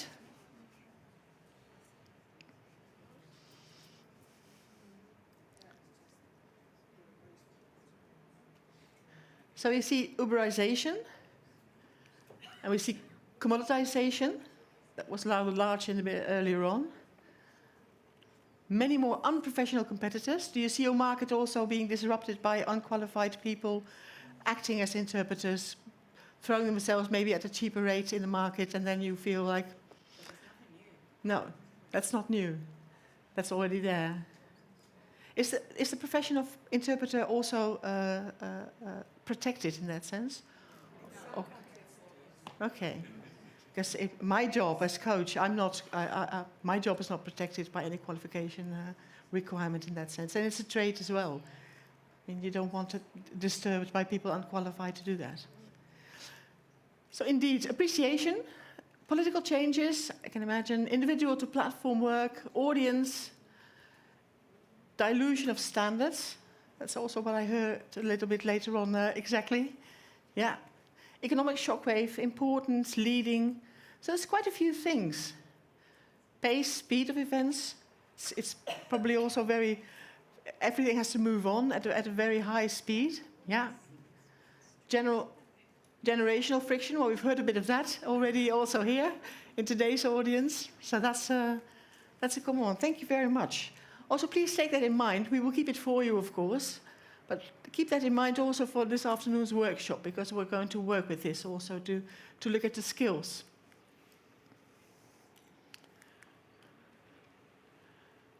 What are transferable skills? Well, these are relevant to your industry.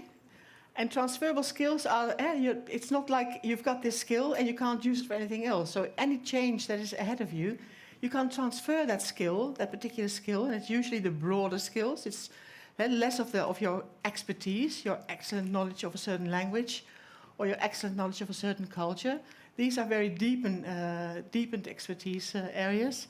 But transferable skills are skills are broader, so you can actually transfer to another domain and make other use of it. And remember, you're not starting over as these changes occur, but you're building on, you're building forward. It's not like you have to reinvent yourself as a whole. It's not like you have to reinvent your profession as a whole. You build on it, you expand it. You maybe choose a different direction from it, depending on your own choice, of course, and what you really want to do.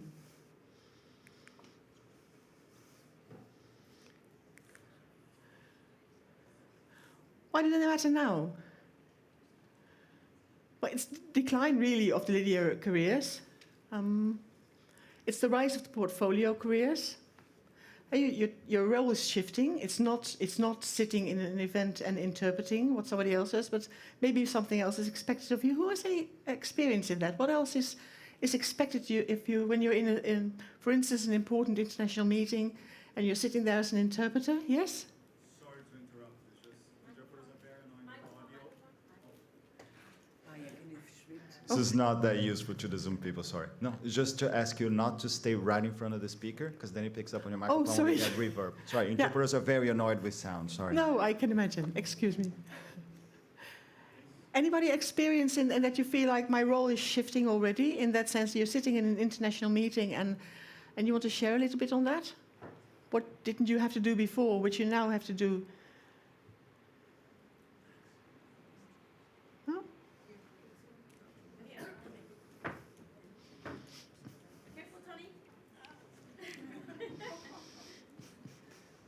I think for RSI in particular, it's the role of the technician. Yeah. Suddenly you have to tell them, okay, now you have to start interpretation. Okay, you don't see the other interpreter.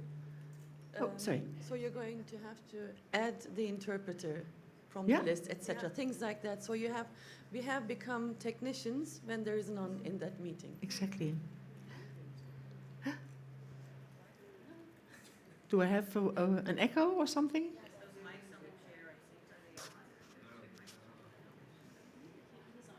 Okay. Well, let's move on. What I also have is, McKinsey wasn't mentioned before in Ramin's speech, but they have actually a nice model, which is the T-shaped skills profile.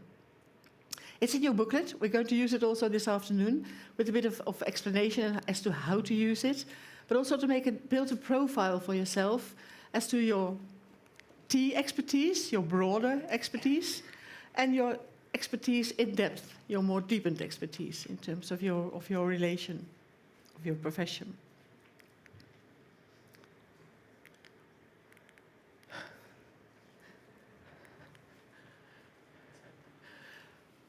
Some skill requirements are universal. That's communication, it's working with challenges, it's influencing skills, it's actually working on assignments that you get and bringing them to a good end. And others require the development of a deeper skill, like yourselves. You are very educated in different languages. I mean, last evening I heard, I think there were around 96 languages available within this group, which is quite impressive. 96 languages. And every one of you speaks more languages than just one, your native one. So that's really impressive.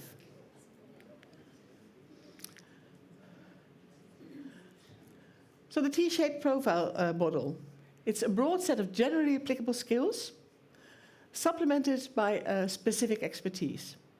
The specific expertise you have as interpreters, the broader skills are the transferable ones, which you can actually use to become more involved, to have more strategic influence, etc. I have a bit of a fight with this. So like I said, the T represents the deepened one, and the horizontal one represents the broader skills. Which are, in your view, deep expertise skills in today's changing world? And which are, in your view, broad cross-disciplinary skills that apply across many roles? So I would like you to share within in groups of 4. So please use the person next to you and the 2 people behind you to discuss this a little bit. Okay?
Niet voor de... Nee, die galmen. Maar hij is weg van het scherm ook.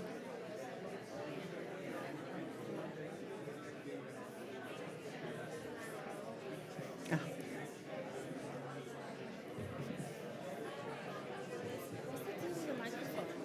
She has to stand behind this line? Not in front of the speakers. Oh, okay. So just the same as...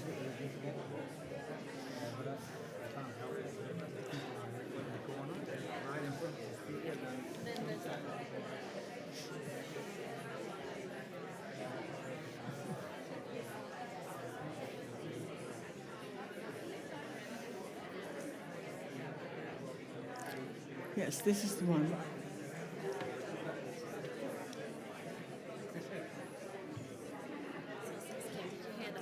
that you need to avoid standing in front of the speakers. Yes.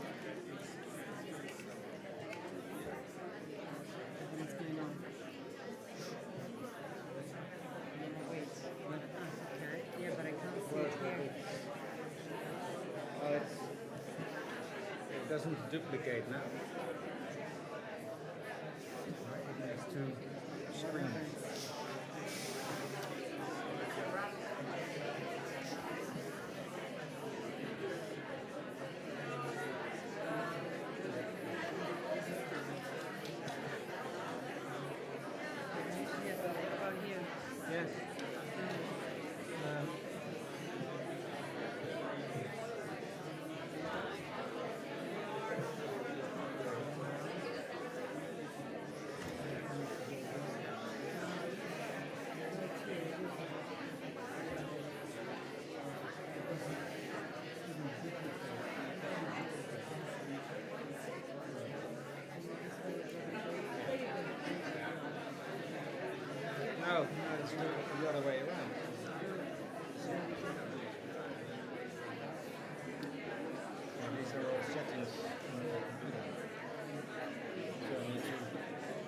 Here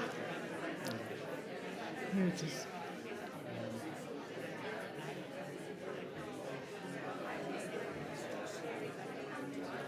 Sorry.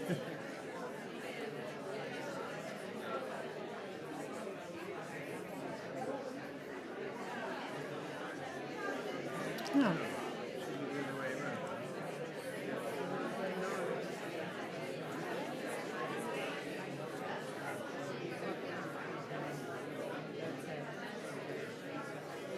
That's good. So then you'll ask them, you know, which to tell us what is the brainstorming that we did.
Right.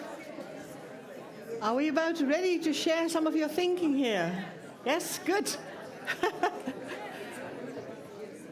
Are we all ready? Yes, can I have a mic here, please, with this lovely group? Where's the box? Where's that little box? Oh, here. Oh, we have here. Yes, thank you. Oh, go ahead. All right. Okay, I didn't expect to end up with a microphone. Thank you very much. We feel that we have identified some. Sorry. Closer, like this. With the sound, technician. 1, 2, 3. Are we good? Yes. Towards me. Okay. Apologies. Is everybody good? Yes. Okay.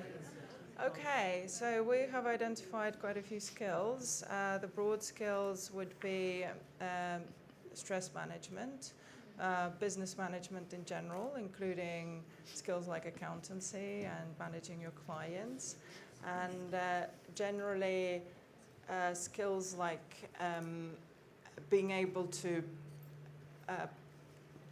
adapt and sort of control your reactions to certain things. Yeah. And the specific skills would be our research skills, because when we prepare for a conference, that is something quite unique to us, one can argue. What we do, we have to research vast amount of information and retain a lot of it in our brain. And that constantly changes with different topics. And then the cultural sensitivity, that is also quite a unique skill, we feel. There was something else. Problem solving on your feet, because we have to make decisions every split second. We cannot just take a minute, go silent, think about it. We have to be there. Excellent. Yeah. Thank you very much. Thank you. Yes, you would like to add to that? This is a lovely group, part 2. I agree with everything that the lovely group said, but also we believe that it's very important on these broad cross-disciplinary skills to make sure that we communicate appropriately with the clients in this changing world. I think that a lot of our colleagues have a problem with self-esteem now that we're being compared to Google Translate. A lot of times you just roll over with the punches and you don't fight back.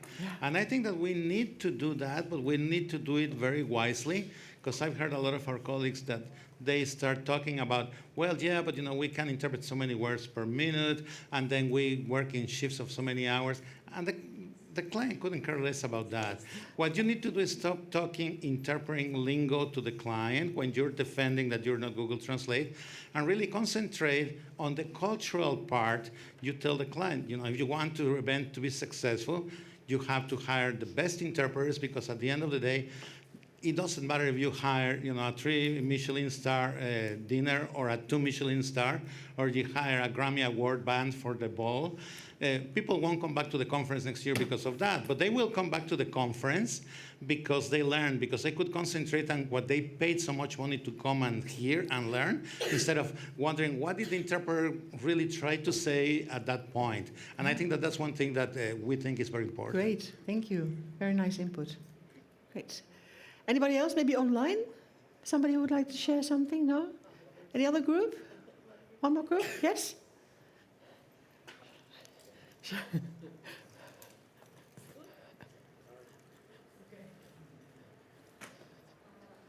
Hello, yeah. I'd like to highlight listening as a separate skill. Yeah.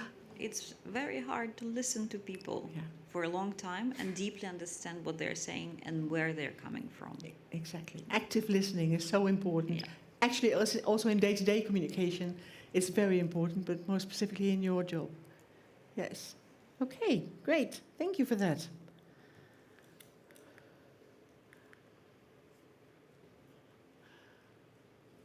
What I would also like to point out to you is the career compass. If we try to decide which skills we need and where we want to be headed in our future careers, in our maybe adjusted careers, in our new careers, we can also use the career compass. And that really asks you a couple of very important questions that you need to ask yourself. How often do you actually take the time to look at the bigger picture for yourself? I mean, I recognize that for myself. I'm also in a kind of a flow of your job. You get assignments, you do that, and you go on to the next assignment. But how often do you actually take time to sit back, reflect a little bit of what you're doing? Is it still relevant to you? How can you make it more relevant?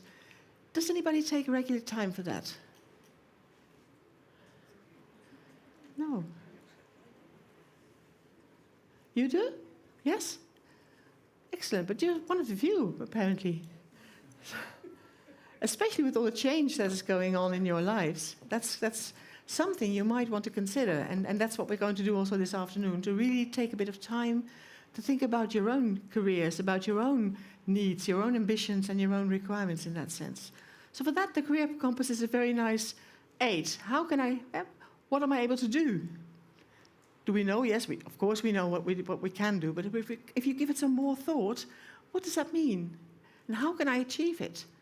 Some answers will be very easy, but if you really give it some more thought, if I coach people, I often ask them to make a collage or a word tree or whatever, to really give it some further thought of what they're actually saying. People are very tended to give quick answers. Yes, I know, blah, blah, blah, blah, and that's it. But that's not it. If you really think about it some more, you come up with very different answers, very different perspectives. So where can I do that? It's also relating to what Ramin says this morning about asking for help, asking your advisory board for help, asking your crew for help, to actually make you maybe look at things from a different perspective, from a different angle. Very helpful if you do that. Who can help me indeed? And then what do I want? What do you really want? Is it to continue your current jobs? Is it you're quite happy with that? You're comfortable? Excellent. But what do you really want? Have you ever really stopped by and thought about that?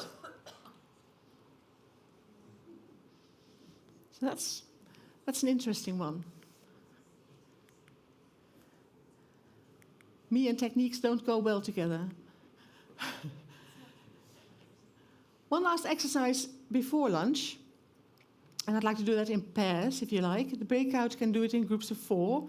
That's perhaps a little bit more convenient.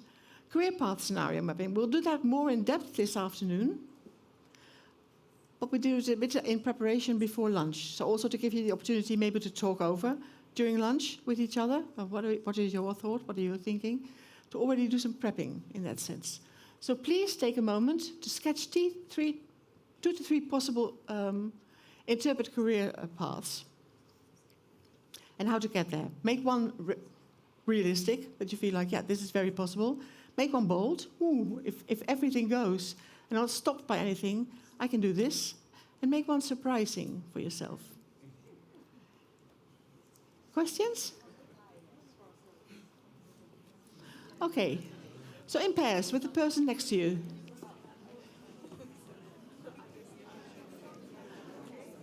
And once you've discussed, we will go back to the Slido.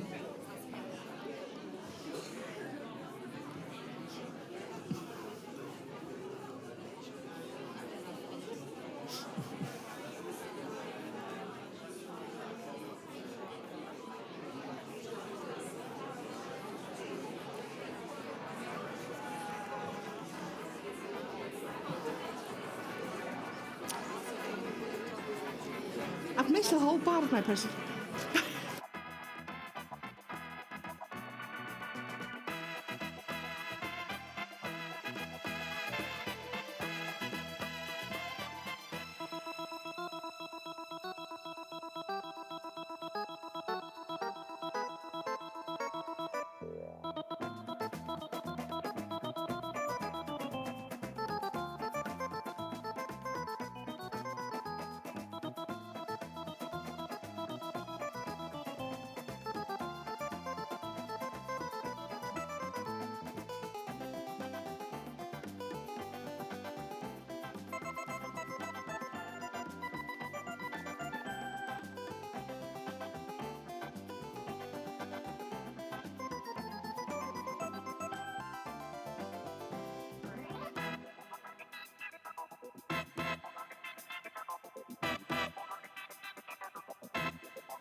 Okay. Are we about ready to share some of your thinking about your career paths from here on? We've got some interesting ones already at Slido from the online group, so I'd like to actually also go into that a little bit. One person says, physicist. Now that's a career change. Can we get the microphone on the online person? No, but the physicist. It's come from the online group. Yeah. Oh, from everyone. Who was the physicist? Okay, so who wants to start? Yeah. Yeah. Who was the physicist? Was online still? Yes, I thought so. Okay. Can somebody online elaborate a little bit on that? Well, that's not possible. No. Okay. Okay. Psychologists, also very different. Interpreter AI consultants, interesting. Meeting coach for non-native English speakers. I think that's a very interesting one as well. Yes. What would you like to share? 1, 2, 3. Oh, there. And a change of career. We are all good communicators. So we shared this to be a communicator. Most of us have a background in something else. Yeah. So to be a communicator in that field. I have a science a background, so be a communicator in science for an NGO, for something like that. I think using our communication skills for something else. Exactly. Very nice. Thank you. Anybody else? A bold one? A bold career change or career path? Or a surprising one? Yes, there.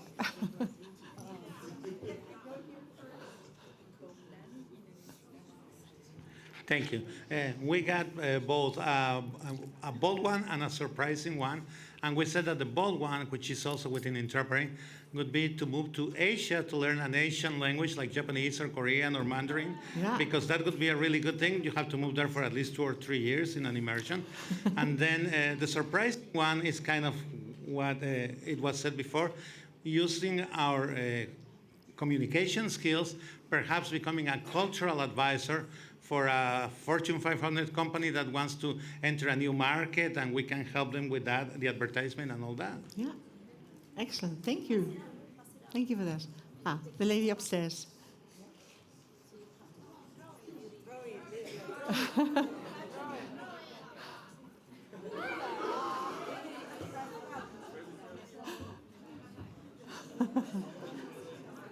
Okay.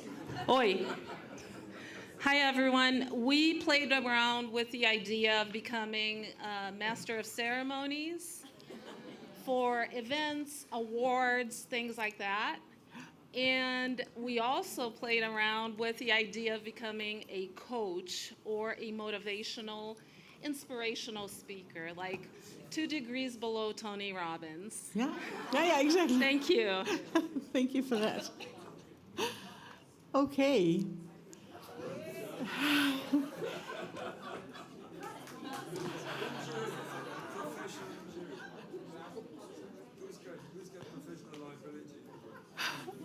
Let's go back to some of the online input. Wedding, funeral, and divorce speaker.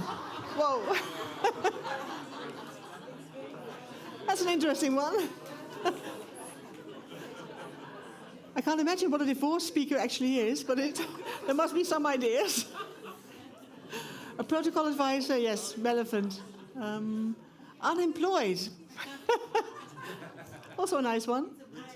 Hopefully by choice. Agent and writer. I can also imagine writer indeed, because you see so much and you meet so many cultures and you speak. So, yeah, exactly. Very good. Well, this afternoon we're going to be working with your career paths to actually do some further work on that and to create some active planning for yourself, to give it at least a try, to challenge yourself as to where am I going from here. I'm going to show you some more material. There's some more material in your booklet. There is the T-shaped skills profile is in there, the career compass is in there, and template for an action plan. So we're going to use that. I'm going to show you one more slide this afternoon, which is not in this presentation now, which actually gives you more insight in what the transferable skills are in the different areas. So we'll get there. But for now, are there any questions?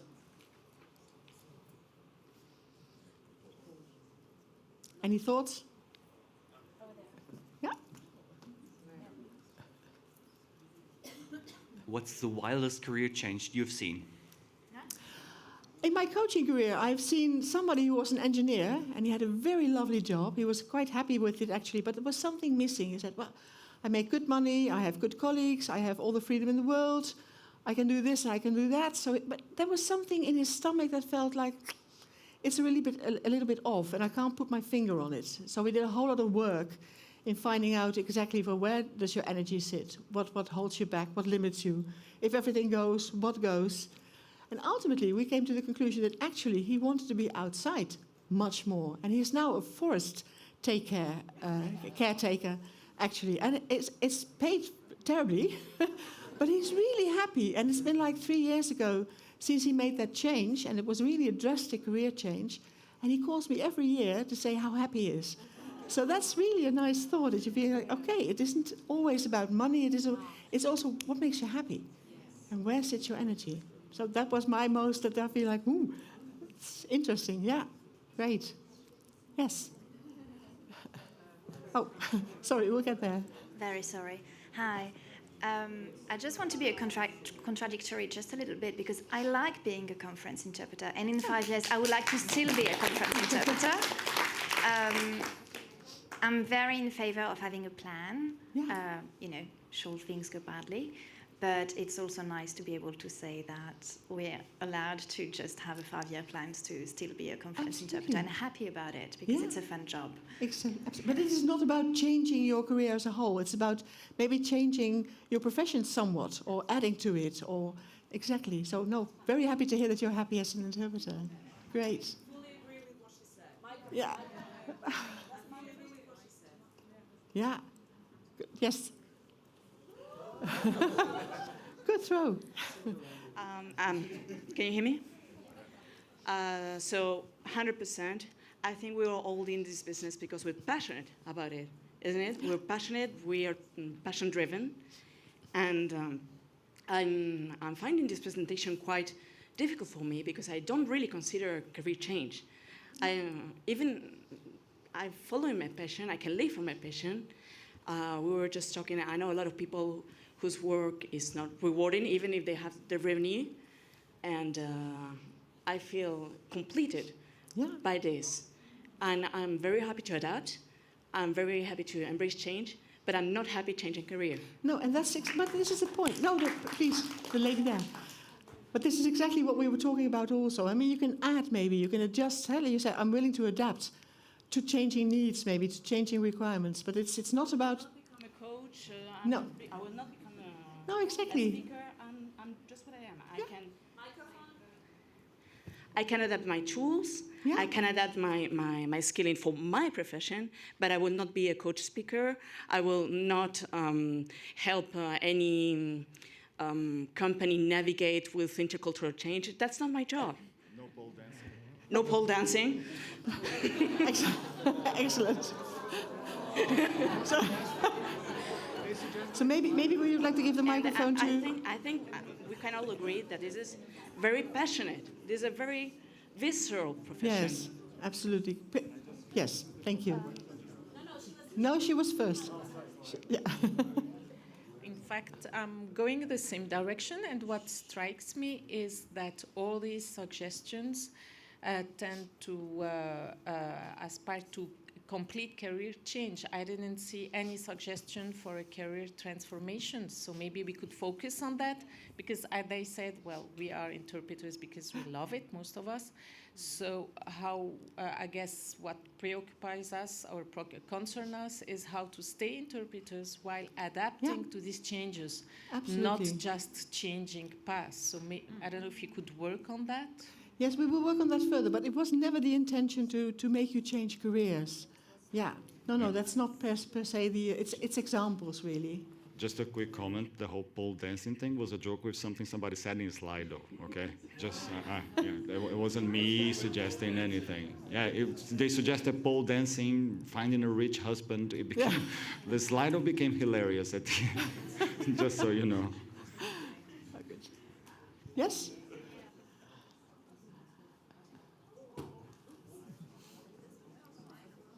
It's a bit of a side comment, but I do worry about time constraints. I mean, Does everybody here have enough time in their daily lives just to keep adding skills and honing things further and further and learning side skills? I mean, I personally kind of find it very challenging to make time for even like little side movements.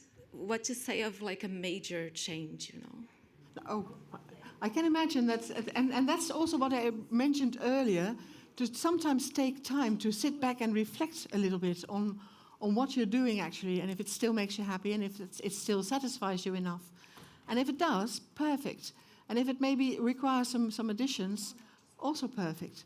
So it's good to sometimes make the time for yourself also. It can also be a late Saturday night or a lazy Sunday afternoon that you really, you don't have that. No. Yeah.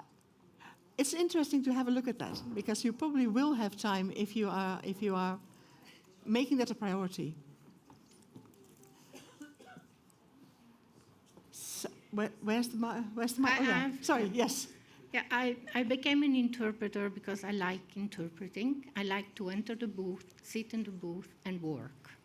And this is something that I have to feel is disappearing. It's becoming less. It's becoming more difficult.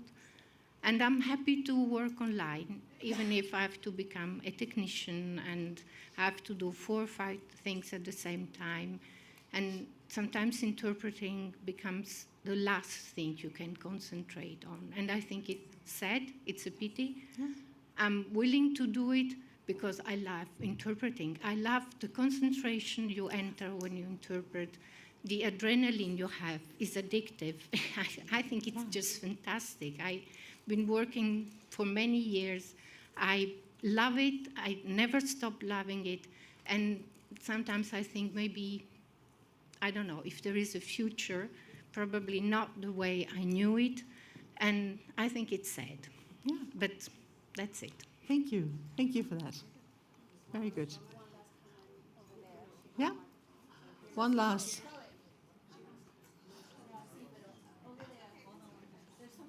No, I'll pack.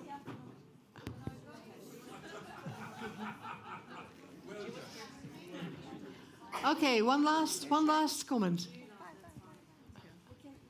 I just wanted to say that we were talking about all the different profiles, identity profiles earlier on, and I've been in the profession for 3 years now, so I'm quite new. Pre-candidate for 6 months, so. And I feel like we're constantly changing this profession, so I still haven't adapted to that change, and I feel like I recognize myself in like most of the profiles that were shared earlier on. Depending on the situation, of course, I can be like a wolf. Okay, I don't mind the change. I love changing, but then it's like, to what extent, you know, like how can I deal with these things that are out of control for me? I'd like to, like, I don't know, maybe ask some of the more experienced colleagues about tips on how to, or how they adapted to changes, you know? Because, I mean, for me, this is quite new, but I believe that the profession is changing. Everyone is feeling the change, but me being new here, I'm just like, I represent the change, you know? I can't compare my life, like, you know, I can't say like, oh, 10 years ago the profession was like that. Unfortunately, I don't know. No. So, yeah, I'm adapting to change, and I'm changed myself. So. Exactly. And this is also why this group is so valuable. Huh? There's new people, there's people who have been interpreters for a long time, and you can actually learn from each other and help each other out and converse with each other about this. Anybody else still? Yes? Hi, I'm Magda. So I just want to say, closer, like this? Okay. I just want to say, I don't think that we need that much time. I don't think that we need to learn 100 new skills. But I do think that we should take time, from time to time, to think about what our strong points already are, what we are good at, what we like to do. So if we hate RSI, let's focus on the on-site assignments and how we can get more of those. If we don't like high tools, let's focus on our human superpower and being communicative and visible. So let's not, be afraid of the changes. Let's focus on what we already have and go with that. Thank you. Very valuable addition.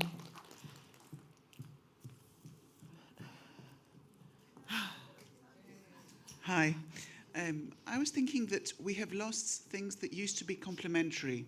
Translation used to be complementary to our profession, as was teaching some languages. This can be done by AI now.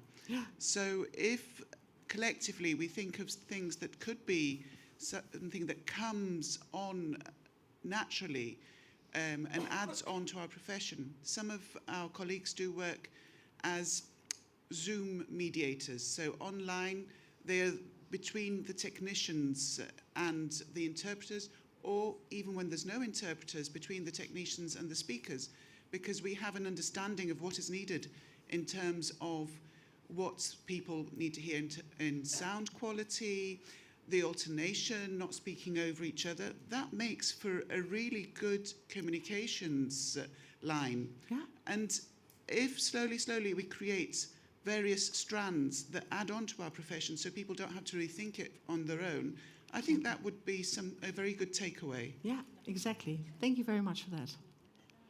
Careful, I'm throwing the microphone. Catch it. Yeah, but I don't know if I can make it all the way up there.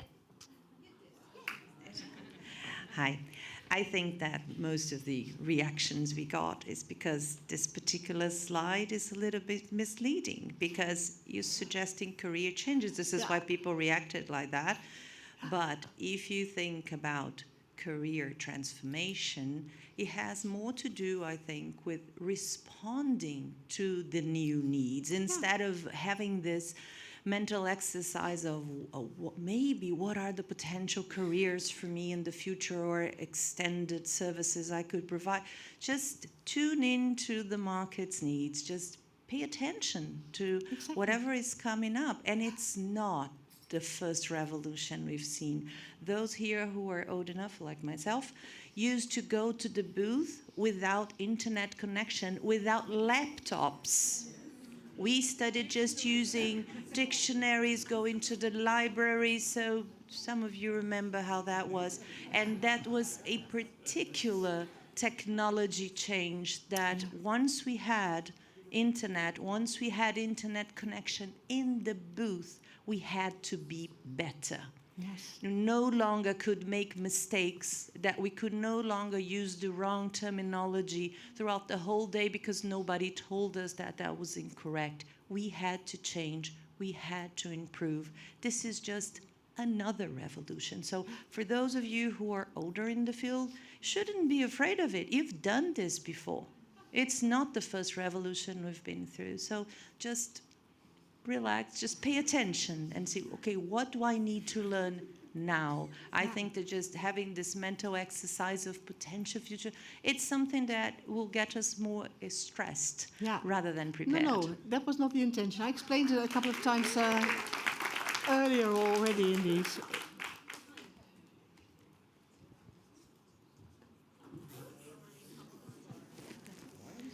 I hope you can hear me. I just wanted to echo what Maria Grazia said. We love our profession. We're so used to it, right? It's been a rocky times lately, I guess, for the whole world. And my question is how just this whole thing is, right? Those impeccable artisans a century ago were replaced by the machines. Where are they? What happened to them? Aren't we, again, leaving this industrial revolution in the tech world these days? The tech moguls, Mark Zuckerberg and the rest? The wealth, the distribution of wealth? We can be creative. We can think how to change our career, how to hone our skills, how to reinvent ourselves. But when billions and billions are flying or flowing rather to the powerful and the rich, is it just? Thank you. It's an interesting question. Yeah.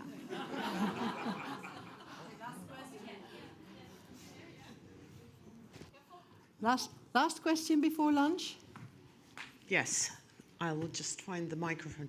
Just to add to what the colleague in the first row said a few minutes ago, how we can complement things done or the way things are in the world with our knowledge and expertise. We love our profession. We love languages. There's less sort of language awareness in the world, I would say. People read less books, have trouble with understanding what's the difference between saying things this way or saying things that way. That creates a cause and effect thing, because our potential clients who can't make out the difference between, language well put and sort of mediocre language, they see no reason why they should hire an interpreter where Google Translate will do. So I think that any way that we can sort of spread awareness and love for languages and explain what a tremendous difference languages can make, and putting things well in a language, be it by speaking at schools. These are our future clients. So I think anything that we can do there will come back to us in our profession. Beautiful. Thank you for that. Okay, one more. Last one. Okay, last one. Okay. I actually love this exercise because, yes, I also like interpreting. I don't love it anymore. It's been 25 years. I have seen that the world is not just, and it hurts me to see that people keep saying the same things now for 25 years and nothing changes. So I think we have skills that can be used in other areas. Exactly. I mean, I am getting less work because of several reasons, and this is that circle of concern. But the circle of influence says you have strengths that can give you a portfolio of careers. I can have several careers running at the same time. I don't have to wait and complain about work in the remaining days of the week when I don't have work. I can be doing something productive. I can give back to the community in different ways. So I like this exercise. Thank you. Yes, you're welcome. And sometimes it's good to be a little shaken up by an exercise and to really have to think what you think about things and take time for that and come to conclusions. So thank you, Bahar. That's very kind. Thank you. Thank you very much, Saskia. Thank you.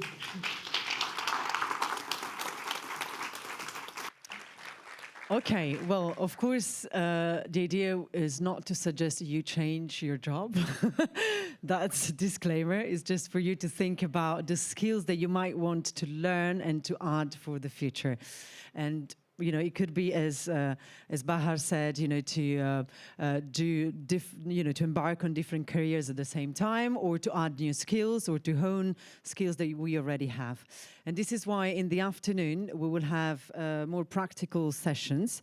Now, in a minute, Anna will explain how it works so that we can break up for lunch. And once we will reconvene, you will be, already in the rooms. We have booked other 2 rooms which will serve as breakout rooms. So in total, we will have 3 of them. But before that, do you have final questions for Ramin or Saskia? Rami, you can come on stage if you like. Or any doubts, anything you'd like? Sorry? Or on slide as well, you can use it. No?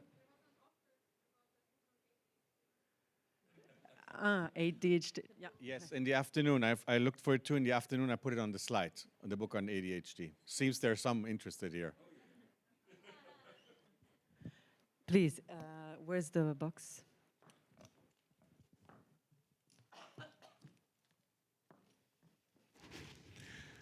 Sorry, you also said something interesting about how to develop your charisma.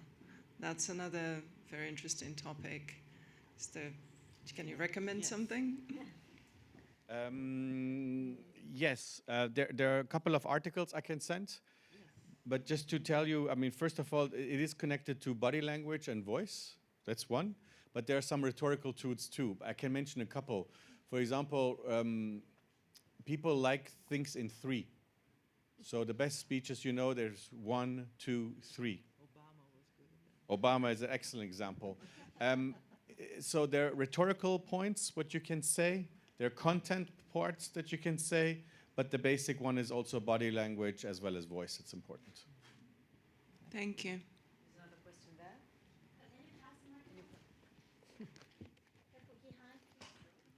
I'm not going to throw it because it's going to have bed. Yeah, you mentioned something about going for the system rather than for the specific goal. Can you specify what that means, please? Yeah, so you basically have to create the conditions of creating habits. So it's not only doing something, but it has to do with the environment. So this is why, in terms of the space, the example is with the jogging shoes or food. So for example, if you want to eat better, you put the bad food away. You know, you lock it up, and you put fruits on the table. So it's creating it easier, those systems that is normal. And the habit is when you start doing it on a regular basis, and they say usually it's between 21 and 27 days if you do something in a row. And again, even 2 minutes a day, then becomes a habit. So systems are creating a space, creating the temporary time for it, as well as the conditions for it. Okay, thank you.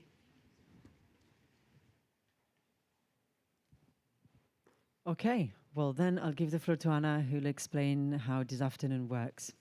Just before we stop, I just want to say something. It was really nice, the love declaration for your work, when the above comment. And it reminded me, and sometimes when we talk about these subjects, I also talk about flow.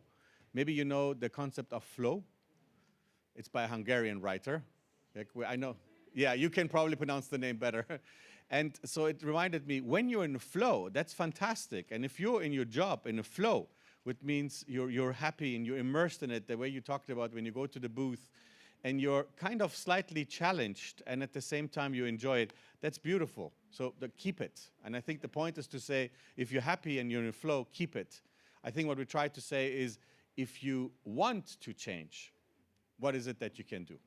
So if you're in the flow, that's great. But if you want to change, these are the kind of tools we're discussing. Then you need to think about, you know, what you want to do differently. That's the motivation. And then the next step is to actually do it. And that's having an action plan. That's how you bring it into an entrepreneurship. But those of you who are in a flow, doing your work, I mean, that's amazing. That's the best feeling you can have. Rami, maybe you want to briefly explain what you will be doing this afternoon in 2 sentences, so they know they're ready. Yeah, in my workshop, it's a little bit about client management. Is how do you deal with your business, and how do you deal with sort of the market? If you come and if you want to create more work, what you do with your business, client management. And then we have a session with Saskia. Maybe you want to explain a bit in 2 sentences as well, the career path. Well, like Ramin just said, if you're okay with what you're doing, that's fine. If I'm going to challenge you a little bit this afternoon to take a bit of a deeper dive into your own requirements in that sense. Can be also requirements that come from abroad or from outside. Sometimes you may feel the need to change in that sense because the requirements are there. But by no means you need to change, you have to change if you don't want to. Just give it a little thought this afternoon. Yeah, and the third session would be on AI, and Magda will lead the session. Yes, so I want to work with you on how to talk to your client about AI.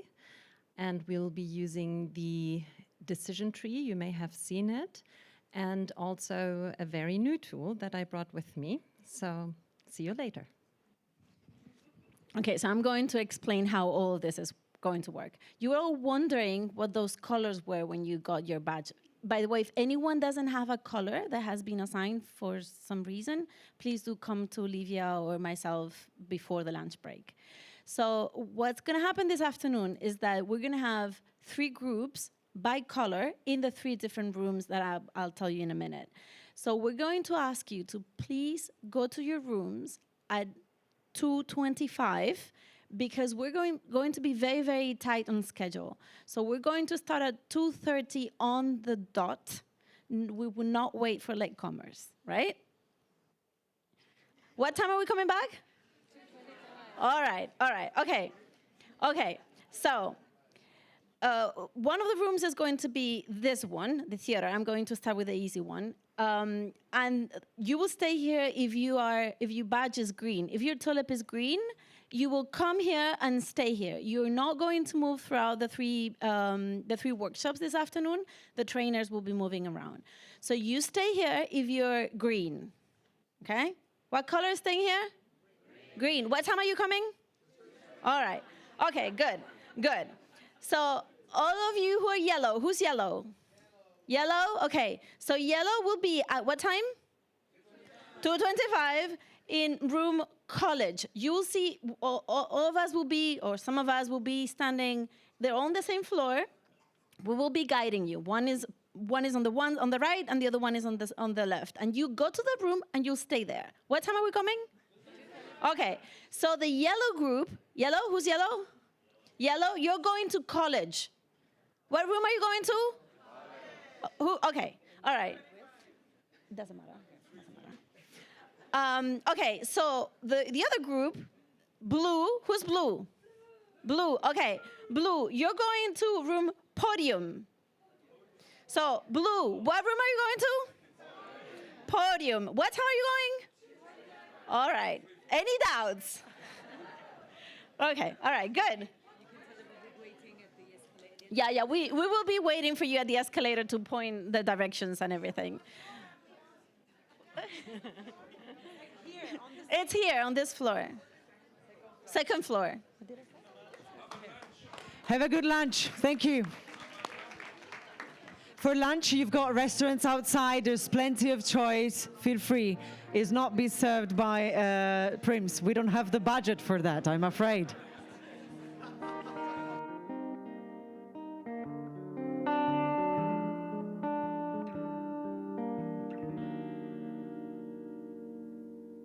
I shouldn't go there. I should know better. I hate your post-punk pretensions, your fake English accent.